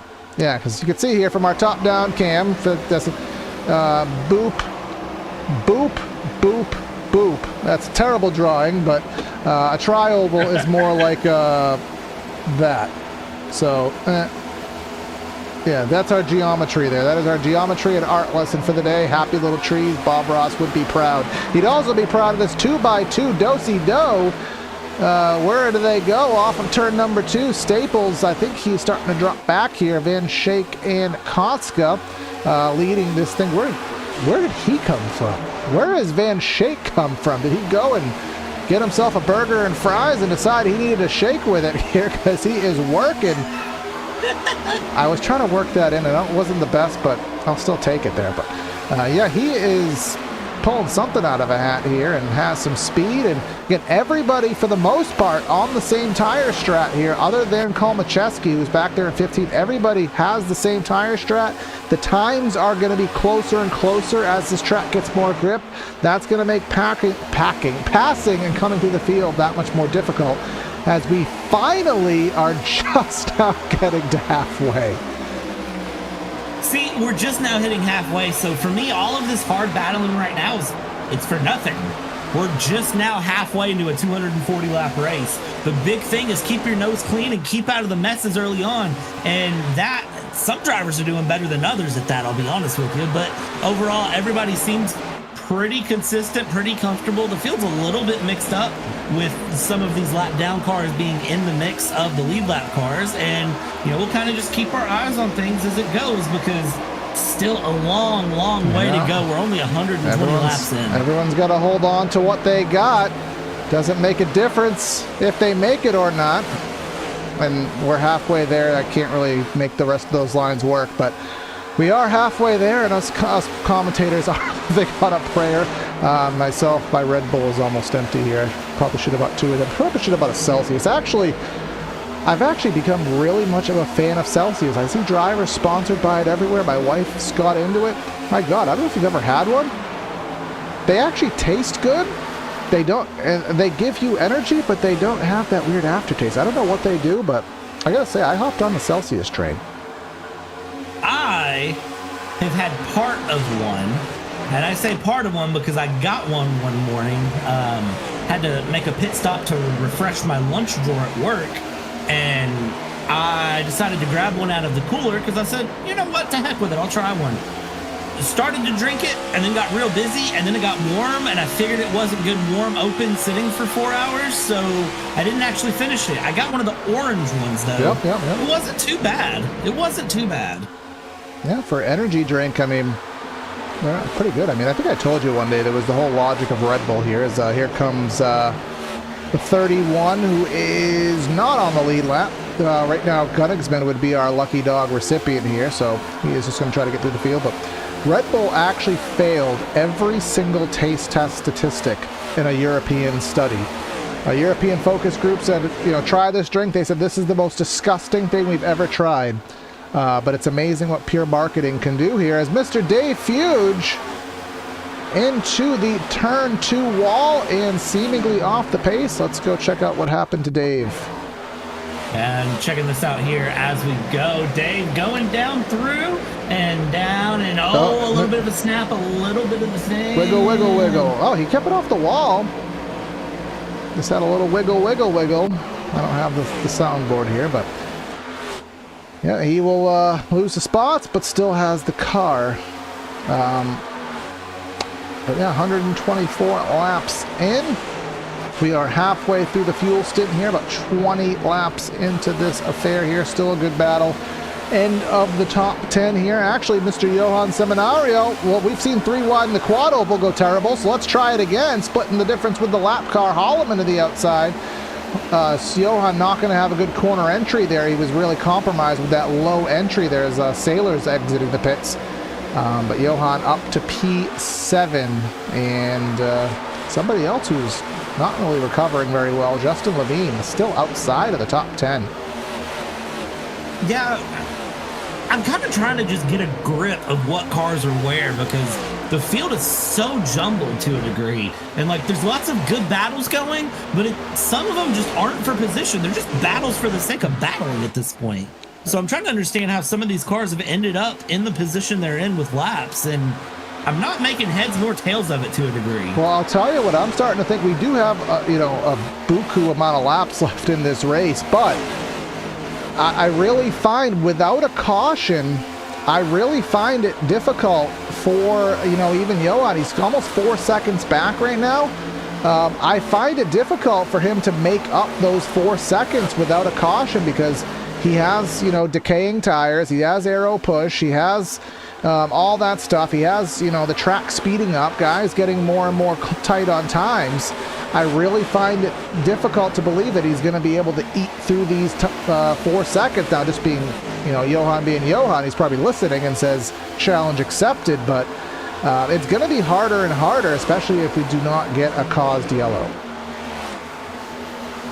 I'll be surprised if you don't get a caused yellow, because I'm just watching different drivers through the field. I mean, some of these guys are racing hard. We're 3 wide out of turn 2. Oh, this is the number 45 of Sailors there, going through with Causey and Burnett in the mix. They're 3 wide into 3. I mean, guys, it's 130 out of 240. We got time here. And now we're throwing in the mix of Justin Levine, because why not? 3 wide through the tri-oval yet again. Squeeze it together, and as they go on to 1, it's Justin Levine who comes out ahead. Oh, and number 31, the wall of the cat car. Yep. Man. That is make me nervous. Maurice Burnett, again, our free pass car right now. No longer Chad Gunningsman, is actually Cameron King right now, who is in the middle of 3 wide through 3 and 4, and he is wiggling more than, never mind, that joke ain't going anywhere, but he was wiggling there in the center. He's still 3 wide. 98 car in the middle of it. Christoph Hall, 3x3. Now Tanner Marty meet in the sandwich. Now Holloman outside here, exiting turn number 2. Again, 110 laps to go. You'd never know it here by what you see on circuit. Yeah, I mean, these guys are traveling like cowboys. They are absolutely similar. And let me take remember what I said when I said Johan's probably listening, and I said that he probably wouldn't gain 4 seconds, and I said he's probably saying, hold my beer, challenge accepted. He just gained about 4 or 5 spots in the course of about 2 laps here. Look at Jordan Sailors, shot out of a cannon. He pitted. He's on fresh Goodyears, and I swear he was slaloming more than a downhill Olympic skier. You know what? These guys are running, I mean, doggone. They are entertaining all the way through. You know what? You and me were talking about 240 laps at Charlotte, and we were worried we'd have to come up with lots of filler material. These guys are making sure we keep our mouths occupied here. We are going. Well, I will say, and let's just be public with our back-end opinions here all the time. these are long races, and the car counts aren't always ideal here in the series. They've been, 15, 20. We're working on it. Things are getting better. Obviously, tonight's being a good example of that. But even when the car counts have been lower than we'd like, these guys, we're still entertained by the end of these races. And we always tell ourselves, I can't believe the race was that fun to watch, especially given how many cars there are. Now that we have a fair amount of cars and everybody is still on track, there's action all over the Charlotte Motor Speedway. Yeah, and the thing is, too, the drivers don't run. They kind of don't care if they're lead lap down, what they are. They race like it's the final lap. They put in some effort. I got Wesley Woods showing up in the wall from me, trigger here on the quad oval, and it looks like cutting the grass. Comes up and gets into the 6 on my screen. We'll see if we can get that on a replay real quick, because it was kind of ugly, I'm not going to lie. Here we go. Through 3, riding on board, little loose still. Catches it. Hold on. We'll crank the wheel white into the grass, and no! ding. The 6 car of Logan Joyle. He was a top 10 driver earlier in the race. No longer now. I gotta ask, do you think Logan Joyle could have avoided that? Do you think there was time to avoid that here? Or is that just one that I don't care what you were doing? You really never can fully know what's going to happen when a car is coming out of the grass like that. You don't know if he's going to come out under full control, if the car is going to come out. Damn it, you just really don't know. So, I just feel bad for him in that situation. Andrew Kotska out of the lead, coming to the attention of his crew here. This is 33 laps into his run, so at this point these guys are using mathematics well beyond my comprehension at this level of energy that I have left. So I'm assuming, 33, another 33 laps would be lap 169, another 169, that'd be like, what, 102, 103, I don't know. They're probably splitting this into thirds if you have a calculator on hand. Did you say a quackulator? On handby. If you have a calculator on standby, perhaps we could do some basic math here, but I think they're separating this last segment into thirds here. And that'll make you wonder, does it pull Seminario or Healy in? Now, Healy is, again, he has that long run car. We saw that earlier. He is working on the back bumper of Johan, but now with Kotska already making his stop and out on the circuit, he's going to be running about a half second faster per lap. Does that draw the attention of these two and make them want to pit and, keep on that same strategy? Well, I'll tell you right now, some of these guys are probably thinking about pitting, and if some of these guys could see what we're watching with this midfield watch battle. Out here. The 43 is right in front of a howling pack of lions here entering turn number 1. We're going to keep our eyes peeled. Oh boy, let's see how this goes. As Johan is going side by side just ahead of them there with Scott Healy, and now you've got Joseph Cosby who went past here. The wonderful Wesley Woods, who is having, a Charlotte Motor Speedway weekend that you really want to forget. I know we have someone painted like Kyle Larson, but I don't even know who had the worst Charlotte weekend. Kyle Larson just broke my heart. Kyle Larson didn't have the worst Charlotte weekend. He didn't have a Charlotte weekend, so how could it be the worst? Because he didn't have one. Fair enough. I'm not going to lie. I just want to go off on a little tiny divergence. I almost hope he doesn't get a waiver. And not because I don't want, he's my favorite driver, but I just want to see the implosion of NASCAR with the fallback that happens, making Rick Hendrick mad. Maybe Larson peels out for the whole season, because why not? Rick Hendrick doesn't sign the charter agreement. None of the Hendrick cars show up to the Clash next season. This whole snowball effect of making Rick Hendrick mad, I think that would be absolutely hysterical, which is why they also won't do it. Are you sure they won't do it? If you make Rick Hendrick mad after he just spent millions of dollars on that Garage 56 car, and you're going to invalidate the rest of the season, I think he would be spiteful, and he'd have every reason to do so.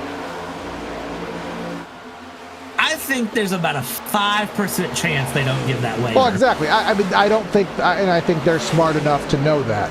but I just think But that the entertainment that could happen, that snowball of perpetual snowball of negativity, would be kind of funny to watch personally. I think that's part of why they haven't done it, is they really just want the media attention of, oh, they haven't granted him the waiver. Does that mean they're not going to? Oh! I mean, I like the I don't accent know. behind it.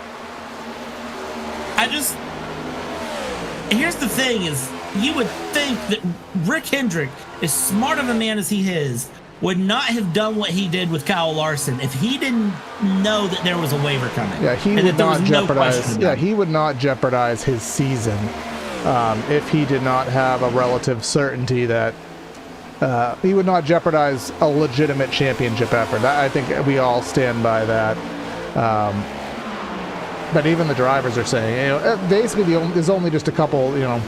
Anybody on Twitter is going to have an adverse opinion, and those are the people who are kind of disagreeing with it. But we do have. It's not Twitter. It's not Twitter anymore.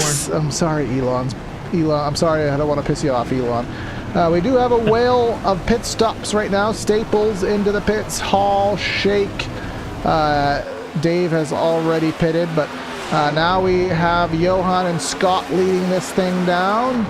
No phone. I'm not going to bed yet, so leave me alone. Joseph Causey is in the pits right now, and he will make his 4-tire stop right now. Hopefully no speeding penalties. Don't overshoot your pit stall. None of those things happening. But let's wait and see when Healy and Seminario. Here comes both of them peeling off last second. Levine and Schaefer. Schaefer kisses the concrete. Again, trying to get as much as he can there to gain some time.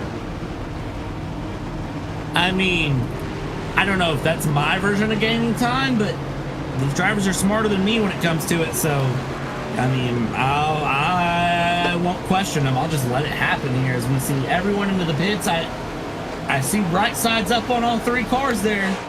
So it looks like it is going to be tires for everyone. Is it 4 tires for everyone? Yes, it is. 1, 2, 3 sides. Now let's come up, follow so. this there, Bradley. Here comes Andrew Kotska. Remember, he pitted about 10 laps ago.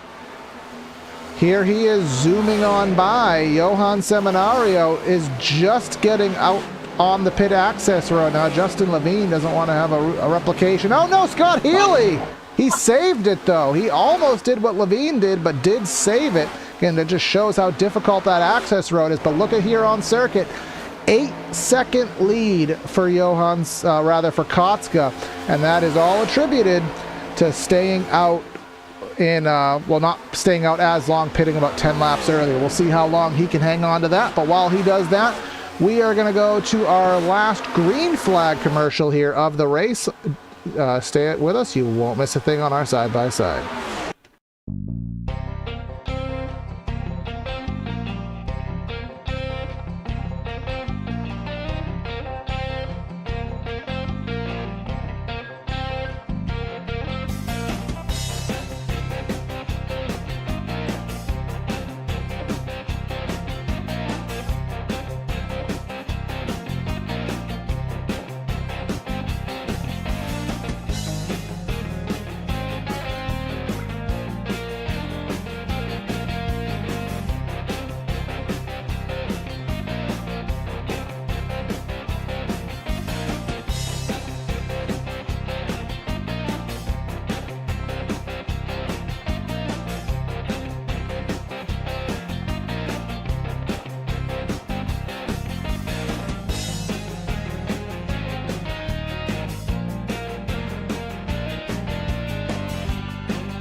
All right, we are back here on PTRTV for race number 10 here, the SSRL Masters Series at Charlotte. Our Enduro, our Coca-Cola, our generic soda brand, our whatever World 360 miles here at the Charlotte Motor Speedway.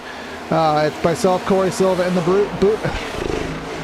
In the boot is Corey Silva, along with Mr. Bradley Dalton here. So I'll save Corey for the moment because his Red Bull is empty and he's just running on the pure excitement that is PTRTV and the SSRL Masters here to the end. I feel like I'm in the boot right now, but we were saying off air, Bradley, that you were going to watch the lap times of Mr. Kotska in comparison to Johan. So remember, Kotska will pull up on our stints pitted 11 laps beforehand, and if we pull up our lap times on said ticker, he's running equal if not faster than Johan. He came out of the pits 8 seconds up. Now he's 10 seconds up, so this is the complete inverse effect we expected here.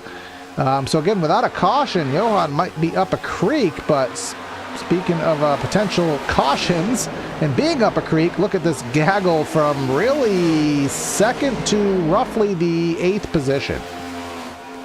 Yeah, here's the thing is, I think Andrew Kotska wants to build a gap because he wants to, I think he's just driving his tires out. And I kind of mentioned this as soon as we went off air, that you mentioned he's looking at splitting it into thirds, and I think Johan is running fuel load strategy through. He's running a full tank, and then he's going to just short stint it to the end and let the fuel number dictate itself out for how much gas he needs. Here's the thing, though.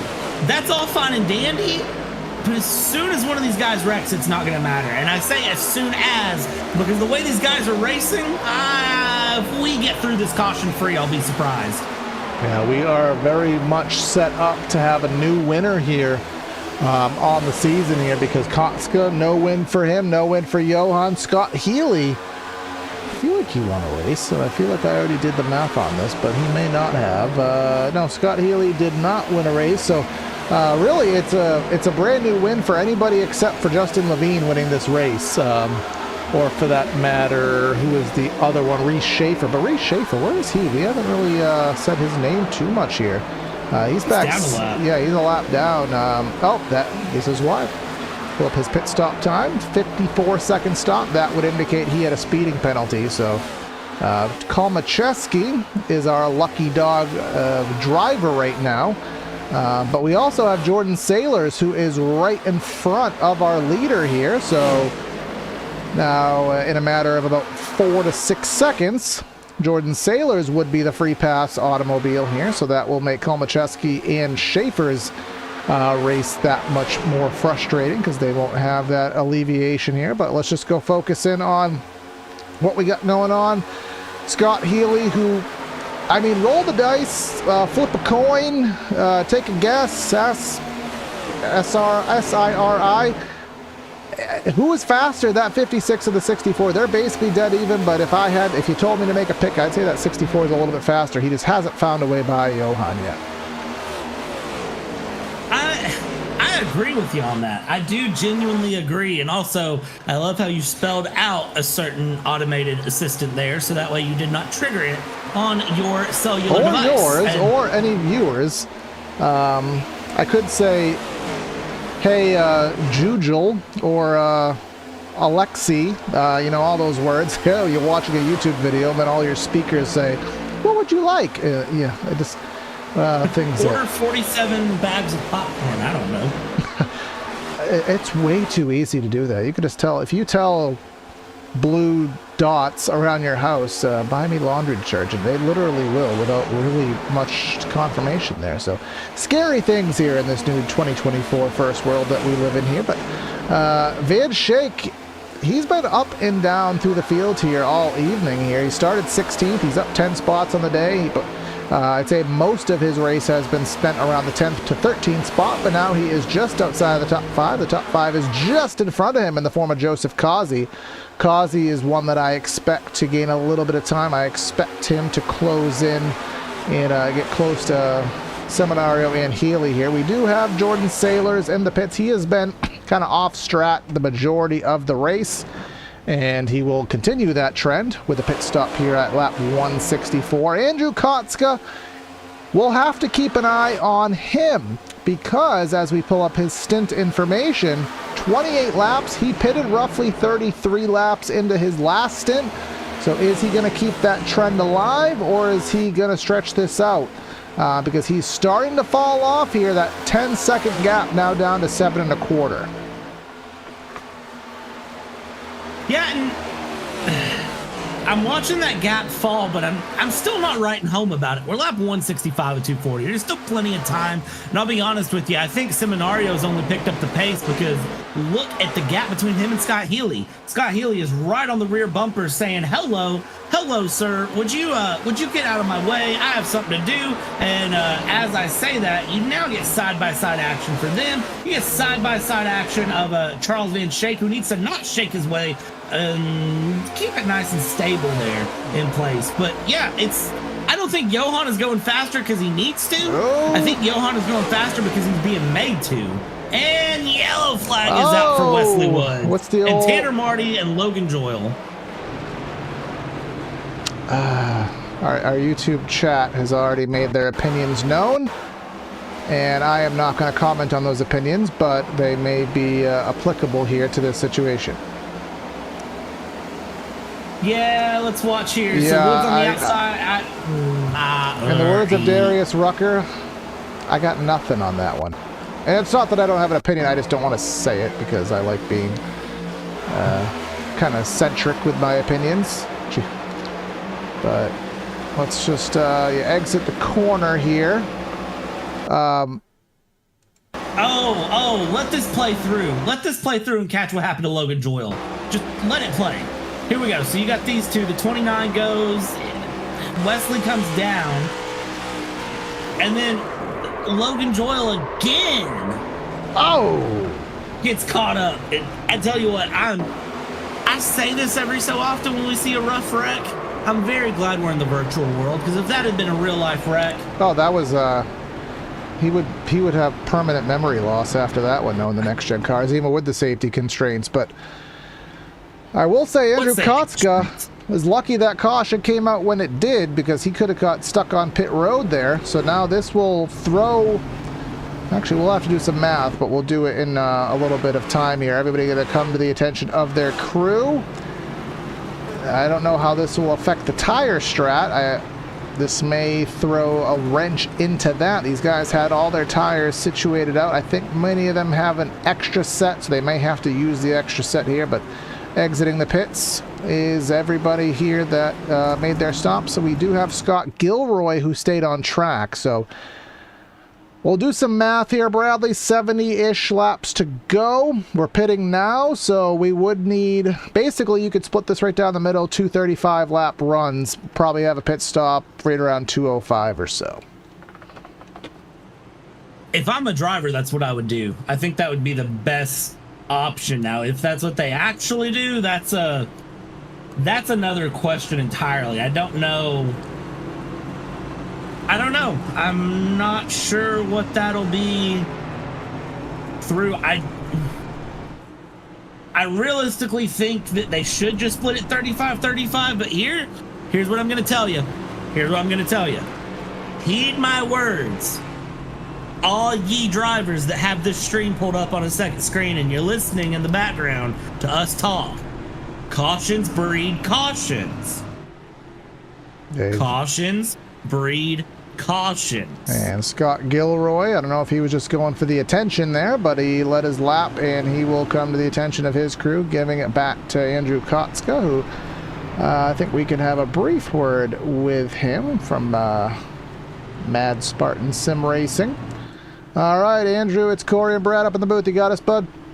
Yeah, I got a copy. All right, you were kind of on an alternate strat there. You pitted early. You had that lead. It was starting to deteriorate, but you were still probably going to have about a 5-6 second lead when you made your stop. But it's all reset now. So how you feeling with everybody on equal playing field? You know, I think I'm still in a good spot here at this point. Should be a good run here to the end. Hopefully we go green. I think I got something for him here on this long run. And as this track cooling down here at Charlotte, the track temp down to 81 degrees. Is that working for your car, or is it? Did you kind of like it better when it was hotter and sunnier earlier? Oh yeah, our setup right now, it's starting to come in for us right now at this later part in the race here. I think it'll just get faster as the night goes on here. So hopefully I can keep it up and try to get that gap back on these guys again. Yeah, well, you got Healy by himself, and you got those one sim guys hungry for a win. So it should be a good one, and we'll see how it works out for you, man. Good luck. Awesome, thank you. So you've got that. And that's actually a good point there, Bradley. Is if you think about this race, it is a day to night race, but the vast majority of this race, even in the real world, is actually under the light. So you really don't want to set that car up for the daytime sunset conditions, because it really is only about maybe 25% of the event. You really just have to kind of work through that and build your car to be good for the nighttime, which is the predominant portion of the event. Yeah, it's all about survival in that first quarter, in that first run. I don't, for us here tonight, it was the first 100 laps. I don't write the first 100 laps home at all. There's nothing of significance in that first 100 laps for me as long as you made it through. This is where crunch time is. We're lap 170 of 240. This is really where I'm putting your crunch time down. You got one more green flag stop possibly to make, assuming no more cautions. And, I mean, that's a big assumption, Corey. You and me both know that's a big assumption. I'm not saying these guys can't do it. I'm just saying they're going to get antsy. They're going to get hungry. We're going to get 3 wide again. We're going to get some action. It's going to be rough. Yeah, it will be rough indeed here, but to your points there, we're kind of in the fourth quarter here. It's kind of like the fourth quarter of an NBA game here. It could be pretty quick, but if there's a lot of fouls, well, that could drag it on here. So where will it be? Go Celtics, but where will it be? Coming to the green flag here. Got to squeeze that in here. I'm a Boston native, but coming into the restart zone here, it's going to be Mr. Kotska and Mr. Healy going to go into that Geico zone. Barney has the flag in hand. He's waving it. 70 laps to go. Let's go racing. Healy did not have a good start there as we go, so Kotska's going to take off very quick. Johan Seminario early on here needs to get the run on Kazi and needs to run up because Johan Seminario was on the back leg there through the last run. 8 seconds, almost 10, 11 seconds. The gap at one point needs to stay very close if he can here as he runs up the inside there with the number 88 running high there. Kazi likes that high line so far tonight and is going to try to make it stick. Further back in the mix here, you've got Justin Levine, who again is under pressure and is going to continue to hold on. And as we watch all these guys go through, I see 2 wide, I see single file. Some people are thinking about 3 wide here, but really, it's still a little too early. Everyone's trying to run it. Kyle Larson want to be there. But James Staples gets very loose on the exit of 2 and almost lost the car. Yeah, it makes you wonder how they're getting loose. I almost think because there's so much grip that they're pushing it over the boundaries here. Even though there's so much, you still can over-exceed it by trying to just overestimate what kind of grip that car will give you. I think maybe that's what that 57 did. Here comes Christoph Hall to the inside. Again, these guys will dive to the inside, and then they have to force themselves clear. He won't have to force themselves here because he had enough of a gap. Who's that all the way down to the apron there, all the way down to the inside blue line there? That's Tanner Marty in that 11th spot. He is behind Jordan Sailors, who is 1 lap down here. Going back all the way to the rear, we have Cameron King trying to get all these guys on cam. You got Dave Fuge there with his damaged right front fender.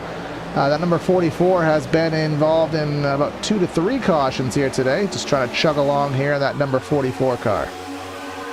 Yeah, and you got to remember that if these guys get too many incident points, it's an auto DQ, regardless of what they do. So they've got to, if you've had a not very good night, that can make it that much worse. You've got to keep it clean and keep it together here as we go through the end. Lap 175 on the board, 176 starting now. We're through into turn 1, and you can see here the number 16 is trying to make a move and make a push. That's Jake Hickson there, who is trying to make a run. You see 2x2 up ahead as everybody is still jockeying for position. Nobody's settled in single file yet.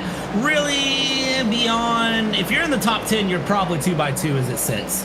Yeah, right now that 00 of Shake to the top of the track. He is in 4th, side by side with Kazi. Kazi, who I think has a top 3 car, and throw in the mix where he stands in that top 3. We haven't really seen the full capabilities of it, but he just hasn't had sustained track position here all evening. He's been up to the front, he's been to the back, he's been recovering from pit stop issues, but he just hasn't, you know, been able to restart, you know, in the top 3 or 4 on an even playing field. So he is trying to sift his way through. Christoph Hall, the 98, he is to the outside. He's been mainly a 10th-ish place car here tonight, but here he is fighting just on the outside of the top 5 here, trying to show what he has that what I believe to be preferred lane there on the outside. Yeah, everybody seems comfortable, honestly, that's in this top 10. I don't see anyone in the top 10 that I don't think shouldn't be in the top 10. They all are very well together. Well, this is actually a 9-car pack up here at the front. P10 is Staples, who starts that second sort of gaggle of cars, as I'll call them. So everybody in the top 9 has a chance of winning if they can hold on to the top 9 and continue running. And really, I've been watching Hickson, who's been running pretty high lines through. We got the cameras a little bit further back here, and we're looking back towards the mid-pack gaggle as well. It's kind of all over the place, I'm not gonna lie. You've got this battle of the top 9, and then you've got a good group there of P10, P11, P12, pretty much everybody through P15.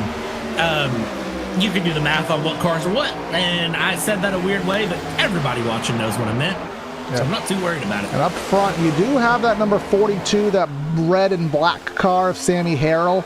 He is 1 lap down. He is the free pass recipient right now if a caution does come out. He may be trying to work himself into the natural lucky dog position, which would be getting on the lead lap the old-fashioned way, having to pass the leader. Closing in on the back of Van Schaik there, who is up to second. I mean, again, he's a guy, Van Schaik. He's been a 10th-ish place car most of the race, or at least that's been his position. And here he is in second. He's in front of the heavy hitters. He's in front of Healy. He's in front of Levine. He's in front of Seminario here. So that 00, first time we've seen him here in SSRL. Now it's money time. Let's see if that 00 has something to play with. I think the 00 does. Just watching Charles Van Schaik here, he went to a drive-through and he said, "I want a burger fries," and they said, "You want a shake with that?" And I think everybody here in SSRL would say no, but I think you're gonna have to take the shake. It's looking good. Or maybe he has Metro Station on the radio because he's trying to shake it here as he closes in on Kotska for the lead. Did Andre give you that one? That sounds like something Andre would have come up with. Or he's got the maracas ready as he continues to shake. Just get a Mexican version of Metro Station here. You got never mind. We'll stop that one in its tracks here, but he was 0.3 of a second faster than Kotska last time by. So remember, they don't have to go a full run here, about 40 laps, but they realistically only need to go about 35, potentially even less than that if they want to extend the last bit. But look at him right to the rear. Declan, now he probably has the preferred lane. He's going to be on the outside. He's going to pinch him down, and this is going to be the run for the lead. I don't think there's any way that Kotska can bog him down here from that inside lane. Look at him go. 00 to the lead, or can he? He's clear. He's not quite. But he's going to have the mow in turn 3, and that 00 P1. And what is Jake Hickson doing in 3rd place here? We're all over the place right now, Bradley. Yeah, and Hickson actually going to probably make a charge for the lead here as it goes. Look at that, as we have Van Schaik sliding up high, coming back down low, and Hickson still around the outside there trying to get past Kotska. Kotska not out of the mix yet, but I'm going to point out we still got a bit of a way to go here. So I do think Kotska may be a little bit of strategy saying, you know what, burn up your tires, boys. Burn them up. Go ahead. Reese Schaefer, he's starting to wake up here. The alarm clock went off, and Reese Schaefer decided, hey, I got to do something with this race. He's in 11th here. He's 4 seconds back. He's battling with that 57, trying to clear. He has Justin Levine, who just hasn't recovered from that little faux pas on the pit exit very early in the race, and hasn't recovered from it. Here comes Jake Hickson there. We'll cut that thought off. Jake Hickson, he is outside here and going for the race lead. Can he clear? The 00 trying to side draft, trying to get himself pulled back door to door, but the 47 is going to give a little drafting assistance here. Healy sees a sniff for 3 wide. He sniffs it. He's going to really put his nose into that bowl and take that 3 wide move. 00 goes from 1st to 4th. Kotzka has a whale of a run here on Hickson entering turn 3. And watch Johan Seminario trying to go up the inside here as well of the 00 of Van Schaik. And Van Schaik is a little loose there out of 4. Is going to slide it up. And everybody in the field is going to go around. And Van Schaik is going to just shake his head as he drops down in this top 9 field. And he was up in the lead for a moment. And now he's down in 9th place here as it stands. I mean, man, talk about a fall from grace. Yeah, there was a lot of mustard in the bottle, and I'm pretty sure Van Schaik used all of it here. But he used all of it a little bit too early. He needed to save a little bit more of that for later, but maybe that'll affect his pit strategy towards the end of this race. Here comes Johan to that outside of Kotzka. I think that's the move. Get to the outside, enter in turn number 1, and that lets you sail it on the outside. Here comes Scott Healy. He is to the inside of Jake Hickson. He's going to side draft his way to the inside. He's going to take the big send into turn 3. Turn 3, I think the inside is the advantageous position. Can he clear off a 4? Yes, he can. Scott Healy, P1. Is that his first lap led of the race? It is not. He's been up for 12 now, 13 laps. I think this could be a big move in this race. Scott Healy having clean air for the first time here today. It's on a relative long run. Or can Johan, get by Hickson and make a battle of it? I think anyone in the top 10 you can't discount right now. And correction, top 9. It's a 10-car gaggle here, but the top 9, you cannot discount any of them out here. I think anyone in the top 9 can find the momentum and find the run. Really, I think anyone can too. If we get another caution, you could have an absolute mess going in through. We're lap 190 of 240 here as it stands. So we've got 50 laps to go now on the board. The drivers know that. Everybody's going to start getting antsy, and they're going to start throwing blocks. They're going to start driving a bit more aggressive. We could lose more than just 2 cars out of this field as it stands, which actually we've only lost 1. Wesley Woods has rejoined the track after 10 minutes in the pit lane. And Logan Doyle is still in the pits, 15-minute pit time and counting.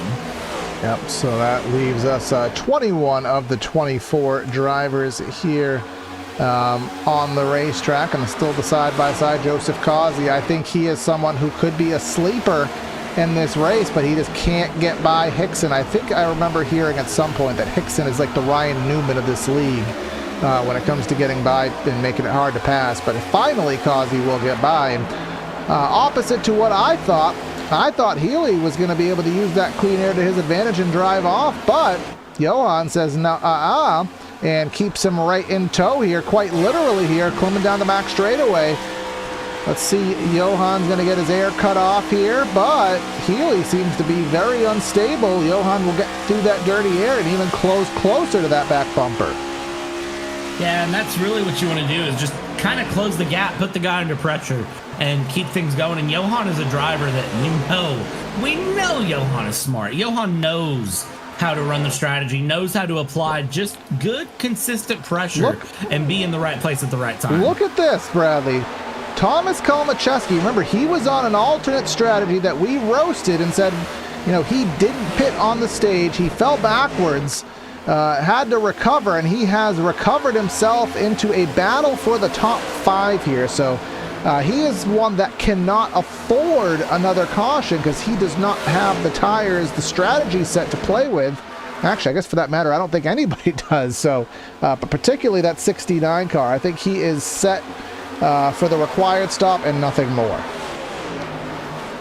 Yeah, and I think that's a bad position to be in if you're a driver that hasn't planned on that happening. Honestly, I don't know. I always would want to hold a set of tires in the pit lane just in case. But, again, I'm a commentator, not a driver, so take what I say with a little bit of a grain of salt. I saw you. There was a clip. You raced at IndyCar a few weeks ago, or maybe even sooner than that. I did, however, then again, I did make it to about 10 to go before fate intervened. I did race an IndyCar race at Chicagoland a few weeks ago. It was but early May, like about a month ago, last race I did. and I just putted around and just tried to finish. I didn't even try to race, so because I don't know how to anymore. And I also don't know how to race the IndyCar. Weight jacker, ARB, that's all nonsense to me. So kudos to Larson for figuring it all out. But either way, Scott Healy, he is starting to play the defensive game here, and I think he's taken the air away from Johan as the tires do age. That puts the leader in that more advantageous position here, and Johan can't seem to break that bubble of about 1/10. Now look at him, he's going to break the bubble because he's going to go all the way to the top of the track, give Johan all that clean air, but the expectation should be of a big run on corner exit, and I wouldn't really call it a big run, but it was a run. And he's doing something different. He's trying to find something different to mix things up, and you know what, kudos to him, because he's just trying to find the way forward and find the way around and just make sure that it's there. And Johan is saying, you know what? Try whatever you want, buddy. I'm just right here. You're not getting rid of me that easy. But sometimes that's the game you play as the leader. It's not. Healy is driving out of the rearview mirror right now. Let's make no mistake about it. Scott Healy is not looking ahead of him unless he has to. It's all out of that rearview, that side view mirror, and just trying to figure out how to get Johan a little bit further back and a little bit further back and a little bit further back. So we may have a divorce here in our YouTube chat right now because somebody has bet their life savings and college kids' tuition on James Staples to win this race, and that is not going favorably right now. So aspiring Aries in chat, I do hope your marriage does continue and that your child does get to go to college, because I don't think Mr. James Staples is going to win this race, but somebody who may win this race is going for the lead. Mr. Johan Seminario trying to get that first win of the season. The 56, I thought he was going to be able to clear. The 64 had enough of a side draft and has that advantageous position on the outside in turn number 1. Johan's going to get bogged down, but he's going to try to pull him back via the side draft here down the back straightaway. Yeah, and here we go into turn 3, and it is still Healy on the outside, Johan Seminario on the inside. Johan through 3 has the advantage, has a little bit of the nose out there, and now to the quad oval. And now we go, and Johan keeping plenty of space for Healy there on the outside, and Scott Healy will go through high side into 1 again. They're still running pretty much neck and neck around here. These are two very, very good fast drivers as we go. We exit out of turn 2, and again, it's still side by side. Can either one of these drivers use the draft to their advantage? And as we hit turn 3, it looks like Healy is going to pull out just the most minuscule of leads here, but as we exit 4, it is Johan getting the advantage. Healy into the wall, and Johan Seminario, new leader, lap 203.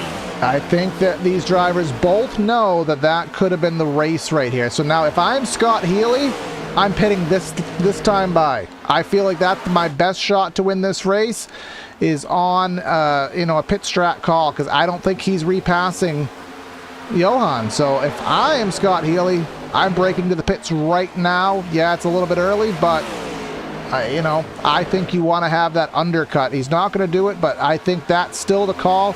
If he can get the undercut on Johan, even that 1 lap is going to be, if we pull up our best lap graphic here for our leader, last lap, best lap separated by about a second right now. So that 1 second could very well be the race. Scott Healy, you need that undercut. Yeah, Andrew Kotzka to the pits here. Scott Gilroy to the pits. Jordan Selliers to the pits here as it stands. And Kotzka, I see the right side of the car coming up. I see the left side of the car coming up. 4 tires on Kotzka's car as he goes around. Johan still coming through here as they go around into 1 and 2. And Scott Healy still not pulling away. I don't see anybody else pulling into the pits here. Actually, that's a lie. Tanner Marty going into the pits, and I don't think Tanner Marty went into the pits the way he intended to, because when I looked over at him, his car was like stopped. The crew chief in me, which is usually very terrible because I'm not a good crew chief, is just saying, pit, pit, pit. We're 35. We're past the halfway. It's 35 laps. You're over halfway through. They're going to run this all the way down. But what does that do? If you run this all the way down, that means you have less laps on the last hit, so you can run that much harder. The tires have to go that much less distance. But I also don't want to be, if I'm Scott Healy, I don't want to be on the reverse undercut. I don't want to have the one. No, he's going to be. So Scott Healy's going to have the extra lap, but he's going to have an extra distance to overcome. Here comes Joseph Causey. Here comes, I believe, Levine.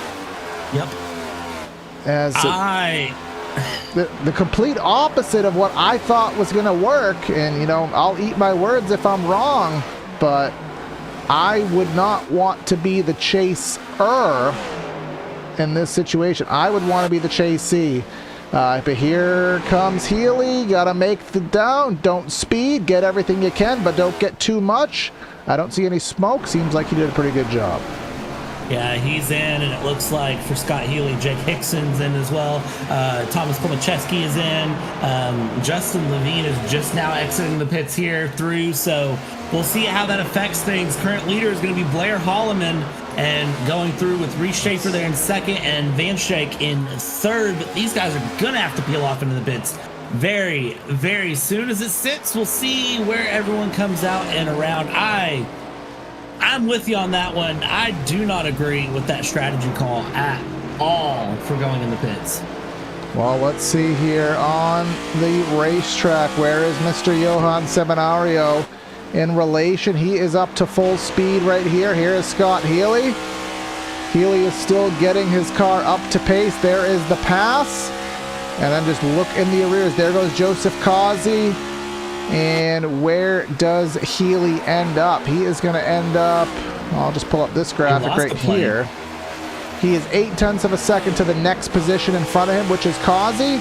So he lost, just as I expected, roughly I'd say a second and a third off of that one lap exchange. Let's pull up the pit stop differences here. 37.1 is an overall cone-to-cone time. 37, but that's not a full indication here, because remember, the pit out lane here and the slowing down process is not measured. At least we don't have the measurement for it, so that very well may have just been Johan getting on that pit out road better on that apron. Yeah, and you know, I wish we had measurements for it here in the booth. I wish we had a way to tell how the drivers do on the full pit entry and the full pit exit. You could go into the laps tab and look at their pit laps and kind of do some manual math. That's not something I could do on the fly, but you could do that. It would just, you know, it would be a labor of love there, but it is possible, I guess. But as everybody shakes out. Good point. So that gives 0.2 of a second to the One Sim boys.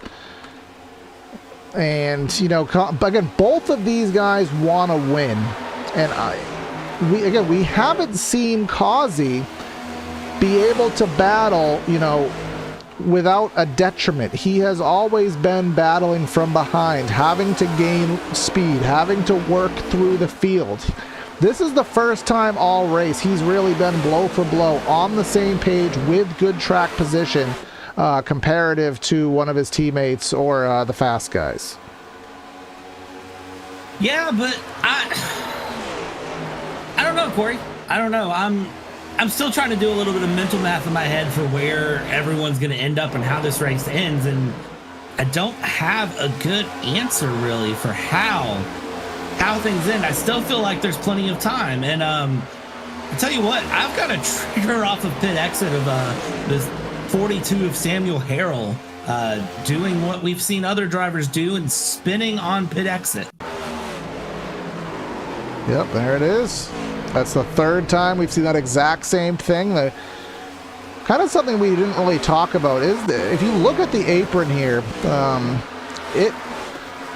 usually the apron is like a full car width of, like, you know, there's 24 degrees of banking. Usually there's like a layer of banking that's maybe like 8 or 9 degrees and it's totally flat. But the lower level of banking here on the apron it's really only about like half a car width wide. So the whole apron, the whole exiting the pit, you're more or less like straddling two different bankings here. Now, it may not make sense to those who aren't full racing fans. If you're just watching on behalf of a family member, you may not get that, but the drivers will understand. If you just look here on the apron in 1 and 2, and I hope, like, this is where the guys are running right here, not with an S, but this is like the lane right here. So this little area of racetrack where they're running is barely a car width wide. So to stay on that is not easy. And I hope that made sense. It takes practice. I will say it takes some practice, but it is something that most of the time the drivers don't struggle with. But I have to say, this is a long race as we're lap 215 to 240 here. So I think some of it is just a little bit of mental fatigue for the drivers. We're going to start hitting that point. This is the longest race of the season for these drivers. It is very much longer than most of our other races. This is the thing with it, is you've just got to be, you've got to be on it the whole way, and sometimes that is a big ask. For example, our race next week, which is at another 1.5 miles, is at the Legacy Atlanta, the old bumpy slick Atlanta rather than the super speedway. So basically the same size track, and we're running about 80 laps less next week. So that just shows how much longer this race is. We went to Kentucky, we ran 160 laps. We went to Motegi, we ran 160 laps. 160 laps is kind of the 1.5 mile distance in this league. So to run 240, again, you're running, about 150, 130, something on those lines, miles extra. It's just more room for mistake, more mental fatigue, more I gotta pee, more I'm hungry, more I'm thirsty, more I'm tired. It's just more of all those things that aren't good, that detract your focus from running the best laps every single time. Yeah, but it is something that the drivers, they just learn and they do. It's when you sign up for Charlotte, you know what you signed up for. That is the one thing I can say, is when you sign up for this race, you know what you signed up for, and you've just gotta, you don't sign up if you don't think you can make it, or if you worry that is the main problem you're gonna have here. And of course, in the real iRacing world here today, it was the first running of the iRacing Indy 500 for the first time in like 2 years since the license was reacquired. That's another race at full distance. We also have the iRacing Daytona 500, another full distance long tier race.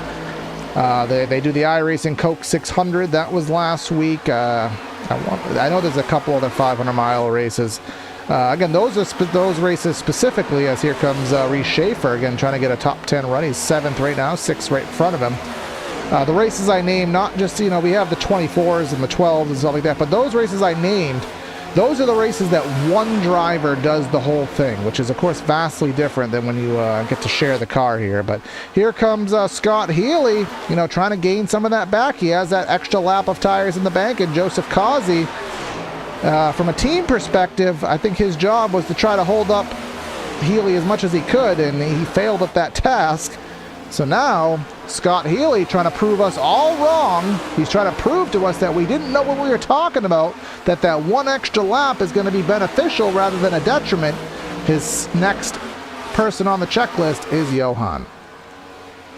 Yeah, and I do think that Scott Healy is in a position to make this pass happen. Just kind of watching Scott Healy, he's right there on the back of Johan and is a very, very fast driver. So it does not surprise me to see that he's already back up in the mix.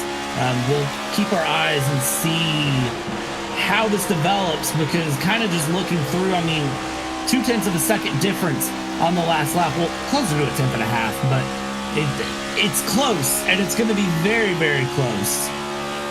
This point in the race, though, Bradley, predominantly through 1 and 2, and as we talked about all race, the track getting cooler. About 82 is kind of what we're stagnating out at, as I think we started at 7:30, so we're about 2 hours, 10 minutes into this race.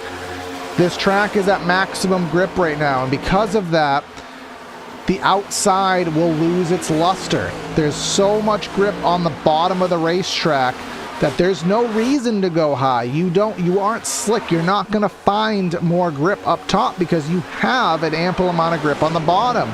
So because of that, Healy can't really change his line around. He can't really do much. He's stuck to that inside of the racetrack. He's stuck in the dirty air of Johan. So when Johan misses the bottom like he does in 3 and 4, that's perfect. That allowed him to get right to the back bumper. But when Johan hits his line, as he is through 1 and 2, that puts Healy right in that dirty air, and he loses about a car length. Yeah, and recovering that car length, we say car length, and some people are going to be like, That's not that much. That's not that bad. No, it's... Oh, Johan struggling off of 4 right here. Here comes Healy, gains some time. He's going to get a look to the inside, but that's not where you want to be. You want to go to the outside. Johan knew that. Johan put the block on. He didn't allow him to get to the outside. Healy's going to have to dig on that inside lane through 1 and 2. Not as preferred, but he got to the left side. Now he's going to pull him in with the side draft, pull door to door. This could be it. That inside in 3 and 4 is where it's at. And there he goes with the send. Absolutely amazing move there for Scott Healy. Very, very clean pass on his side, and I like it. Now watch Kazi. Kazi's going to be right in the mix now too, because Johan, for the first time in a hot minute, is now having to drive through dirty air. And I'm not saying Johan can do it. I'm just saying Johan, the car handles completely different. Yo, yo, yo, you're hip with the kids, dog. You said hot minute. That's what the hip kids say. Yeah, you're not wrong. I did say that, didn't I?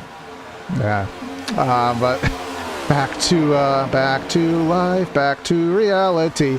It does make you wonder. So Scott Healy has the extra lap, the lesser lap on his tires, but he also had to pass 2 cars and gain a second, as Justin Levine nearly smacked the fence there in the back. So did Scott use up that extra lap of life, having to gain that time and make 2 passes, to the point where we're basically on equilibrium between these top 3? I'm going to say yes, because look at Johan. He ain't going nowhere. And Joseph Kazi is he's stuck there. I don't think he's as fast as we thought.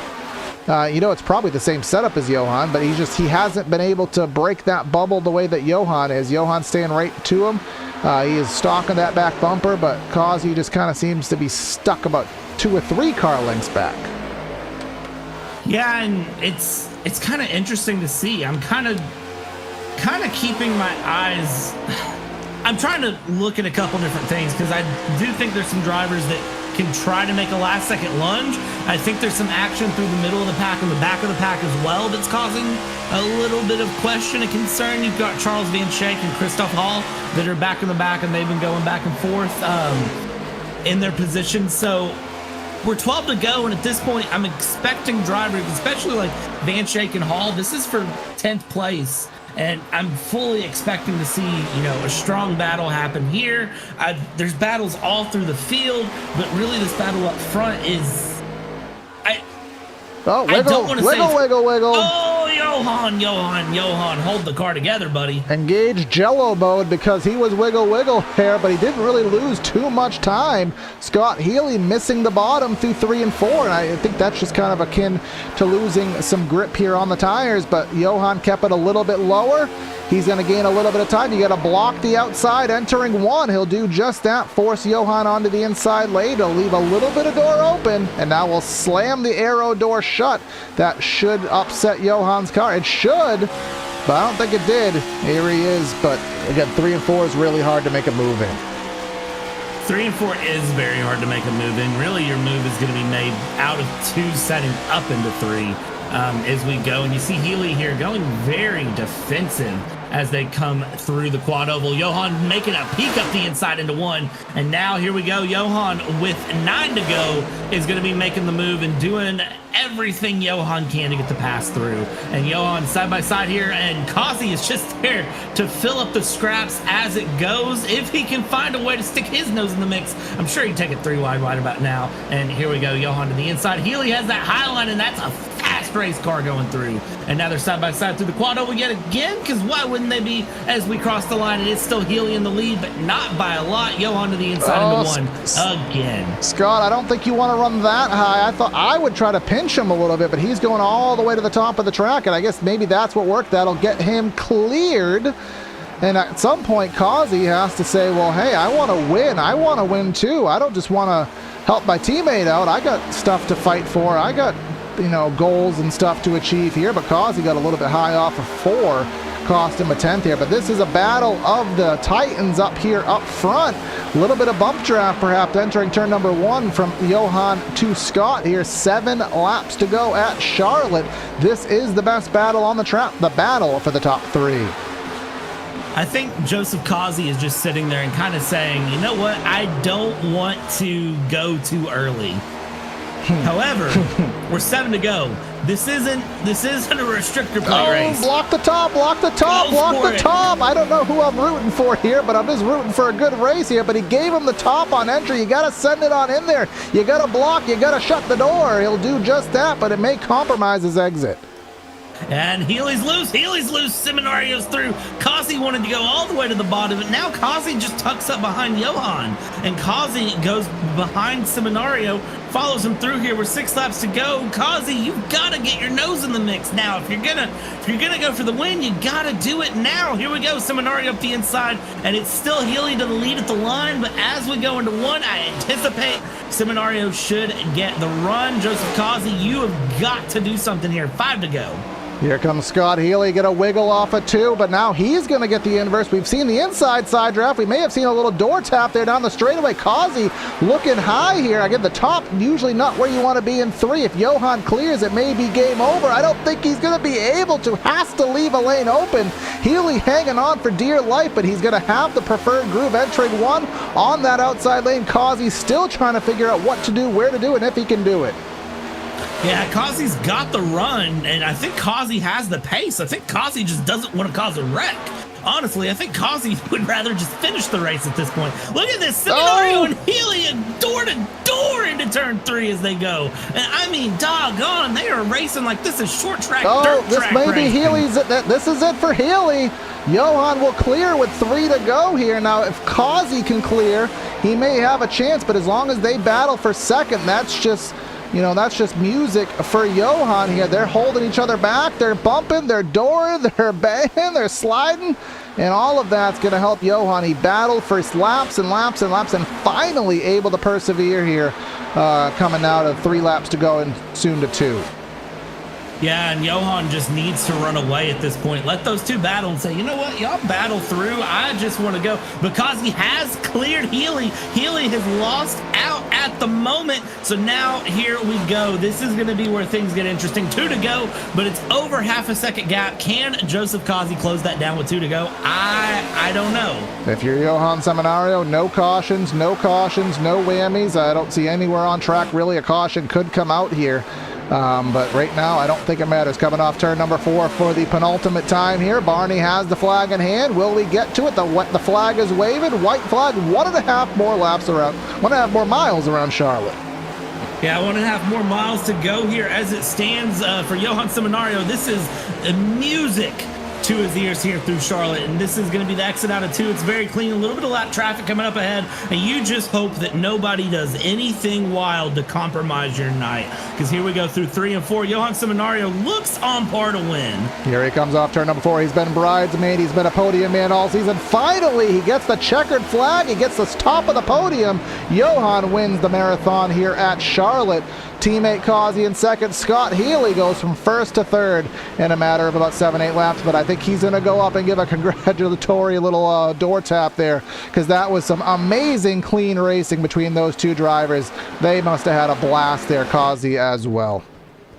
Yeah, Causey, I mean, I would have enjoyed being in Causey's shoes, because you're watching some of the hardest racing you're going to see probably all season between these 2. And they were, I mean, it was clean. There was a little bit of door beating, but there was nothing to write home about. There was nothing that I'm going to sit here and say, you shouldn't have done that.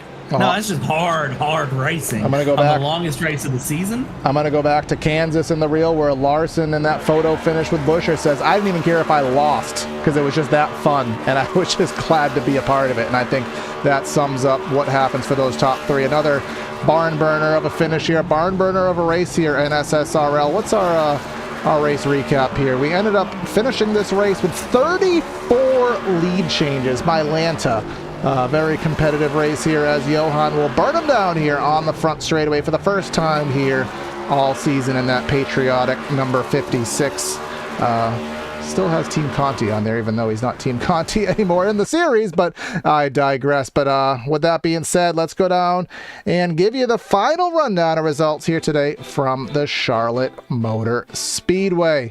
Getting today's win by not very much. Actually, I guess it ended up being 0.6 of a second. Seminario over Causey. Scott Healy almost won it, but settles for a third. Justin Levine in fourth, Reese Schaefer in fifth. Kotska, he led a lot of laps here. He finishes sixth. Hickson, Holloman, Komacheski, and Van Schaik rounding out our top 10. From there, we're going to be looking at P11. It was Christoph Hall. And then from there, P12, the owner, Dave Fugue Jr. And then James Staples there in P13. Tanner Marty, we didn't talk about him a lot tonight, but he's in 14th. Scott Gilroy, P15. Jordan Salyers in P16. Sammy Harrell in P17. Maurice Burnett in P18. Art Nicotera in P19. And Cameron King in P20. Down 17 laps there. And then I'm just going to finish out the last four real quick, Corey. It was Chad Gunningsman. We talked to him on the stage break, and man, down 58 laps on the day. Wesley Woods, Kyle Westwood, and Logan Joyle out of this race. All right, and now we will start our post-race show here and have a word with some of these guys after their runs here on the evening, and we will head right to Victory Circle here. And you finally got the W, Johan. You finally did it, and that was a whale of a race there between you, Scott, your teammate Joseph Causey hanging back there in third. What was that like there, trying to make it happen on the inside? Man, well, I'm just it's happy to finally get a win. I think I've gotten, 6 podiums now this season. Always been close, but never got it. But it was hard. I can't feel my hands right now, if that gives you an idea of how hard I was driving that thing. Yeah, you were battling. I know that inside bogs down. I know the track temp cools down, which makes that outside lose a little bit of its luster. That kind of helped you out. But, I mean, to the point of it, man, you just said you can't feel your hands. And it doesn't help that this race is 80 laps longer than everyone else. I mean, how much harder is it, if at all? I mean, running, basically 2.5 hours full bore the whole time. It's definitely a bit of a challenge. I mean, you guys saw me and Justin and a couple of us fell back after that first pit stop because we decided to save our tires and not risk it having no tires at the end. So there's a lot more strategizing. And then at the end of this race, I decided, I'm just going to cut this perfectly in half at lap 203. And definitely a mental game for sure. And it didn't help that I had somebody behind me that entire run, so I couldn't really relax at any point of the race. Well, you finally get to, at least you get to relax now. You get the trophy, you get that W in the stat column, and next week, you get no week off. You head right next week, and a track where you'll probably be white knuckle. We head to Slick Atlanta next week, old school Atlanta. Luckily about 80 laps shorter to help everybody out. So what's the luck heading into the bumpy, slick, old school Atlanta? I prefer that kind of driving. I like it when it's more of a workout. I think it's just kind of shows more of the driver ability more than it's just a planted, next gen car. So I think it's going to be fun. This car here tonight was insane. Conti is a fast dude when it comes to Charlotte. Charlotte's his track, so it was no surprise that we were so fast in the setup. So I'm sure we're gonna have something in store for that one. All right, well, we'll see if you can go back to back, man. Congrats on finally getting able to breathe and say you got your win, man. Congrats. Yes, sir. Thank you so much. Thanks, guys. All right, and now you've caught up with second place. I think he probably has the most second places of anybody on the season, Mr. Joseph Causey. Yeah, Joseph Causey running a very, very hard race beginning to end. But in the end, it was second place. Led laps, ran through all over the place. Tell me about how Charlotte treated you tonight.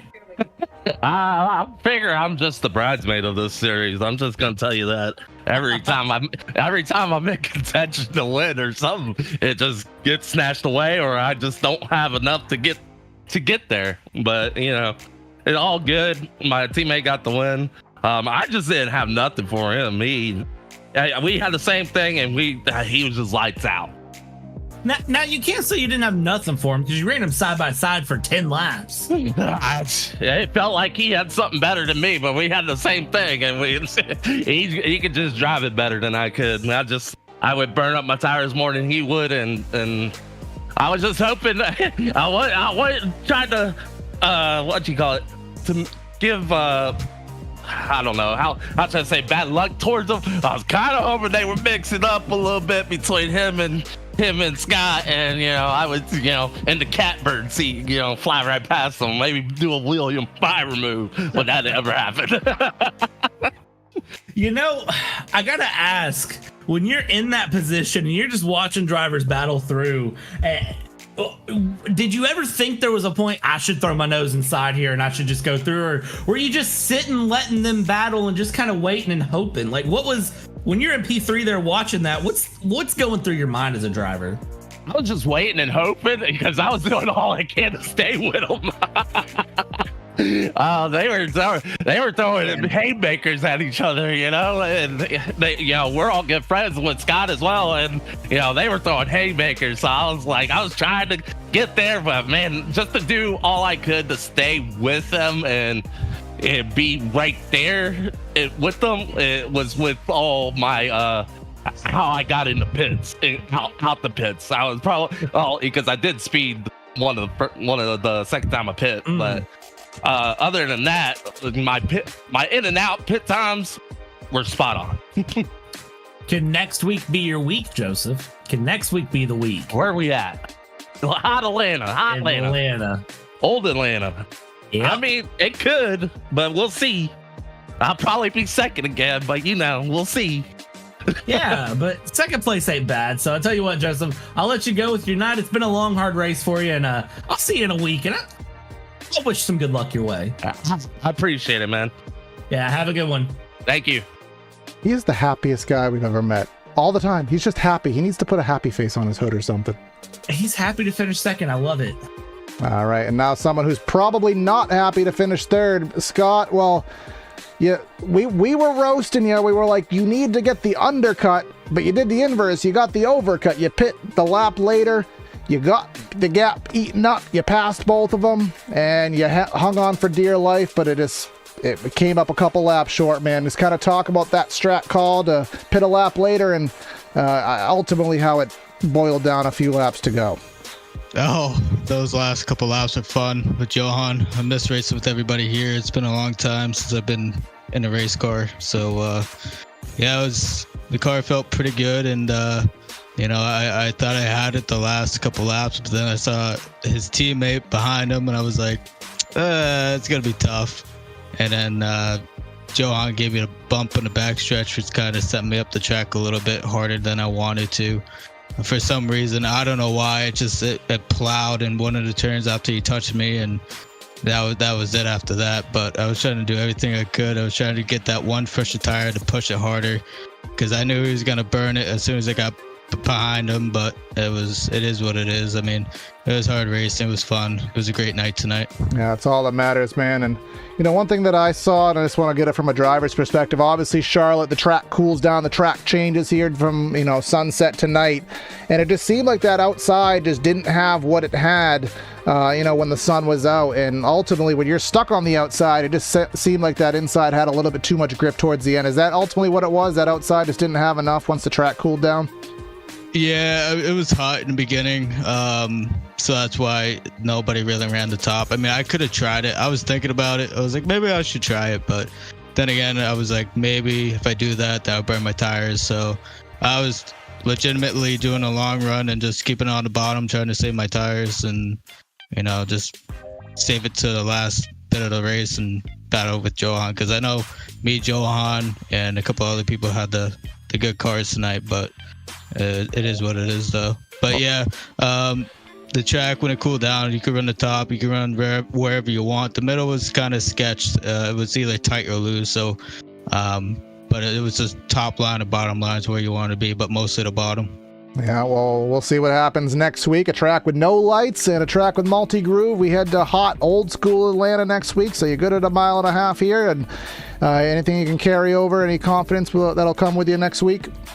I'll try to be here. My work schedule is kind of messed up, so I don't know where I'm going to be every single day. I just get a day-by-day text, but I'll try to be here on Saturday and race with everybody again.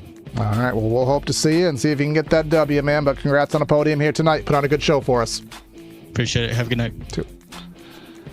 All right, well, that's our show here tonight. Bradley, again, in SSRL fashion, 34 lead changes, ultra competitive race, and Johan finally gets the monkey off his back with a W.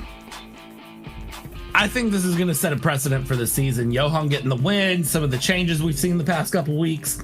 I think the season is about to ramp up, and you and me are about to watch a show. Yeah, I think when all of us are about to watch a show, because you want to make sure you like and subscribe, and make sure you don't miss any of the action here as SSRL heads into the second half of their campaign here as we head into the summer months. Make sure you stay tuned. We'll be back here on, I think it'll be next week, because we are on week 13 on iRacing, so Red Sox is off. So we'll make sure you stay tuned, and we'll be back with you at Atlanta Motor Speedway for next week's race. But that's going to be Corey and Bradley signing out of the booth. Have a great night, and we'll catch you next time. See ya!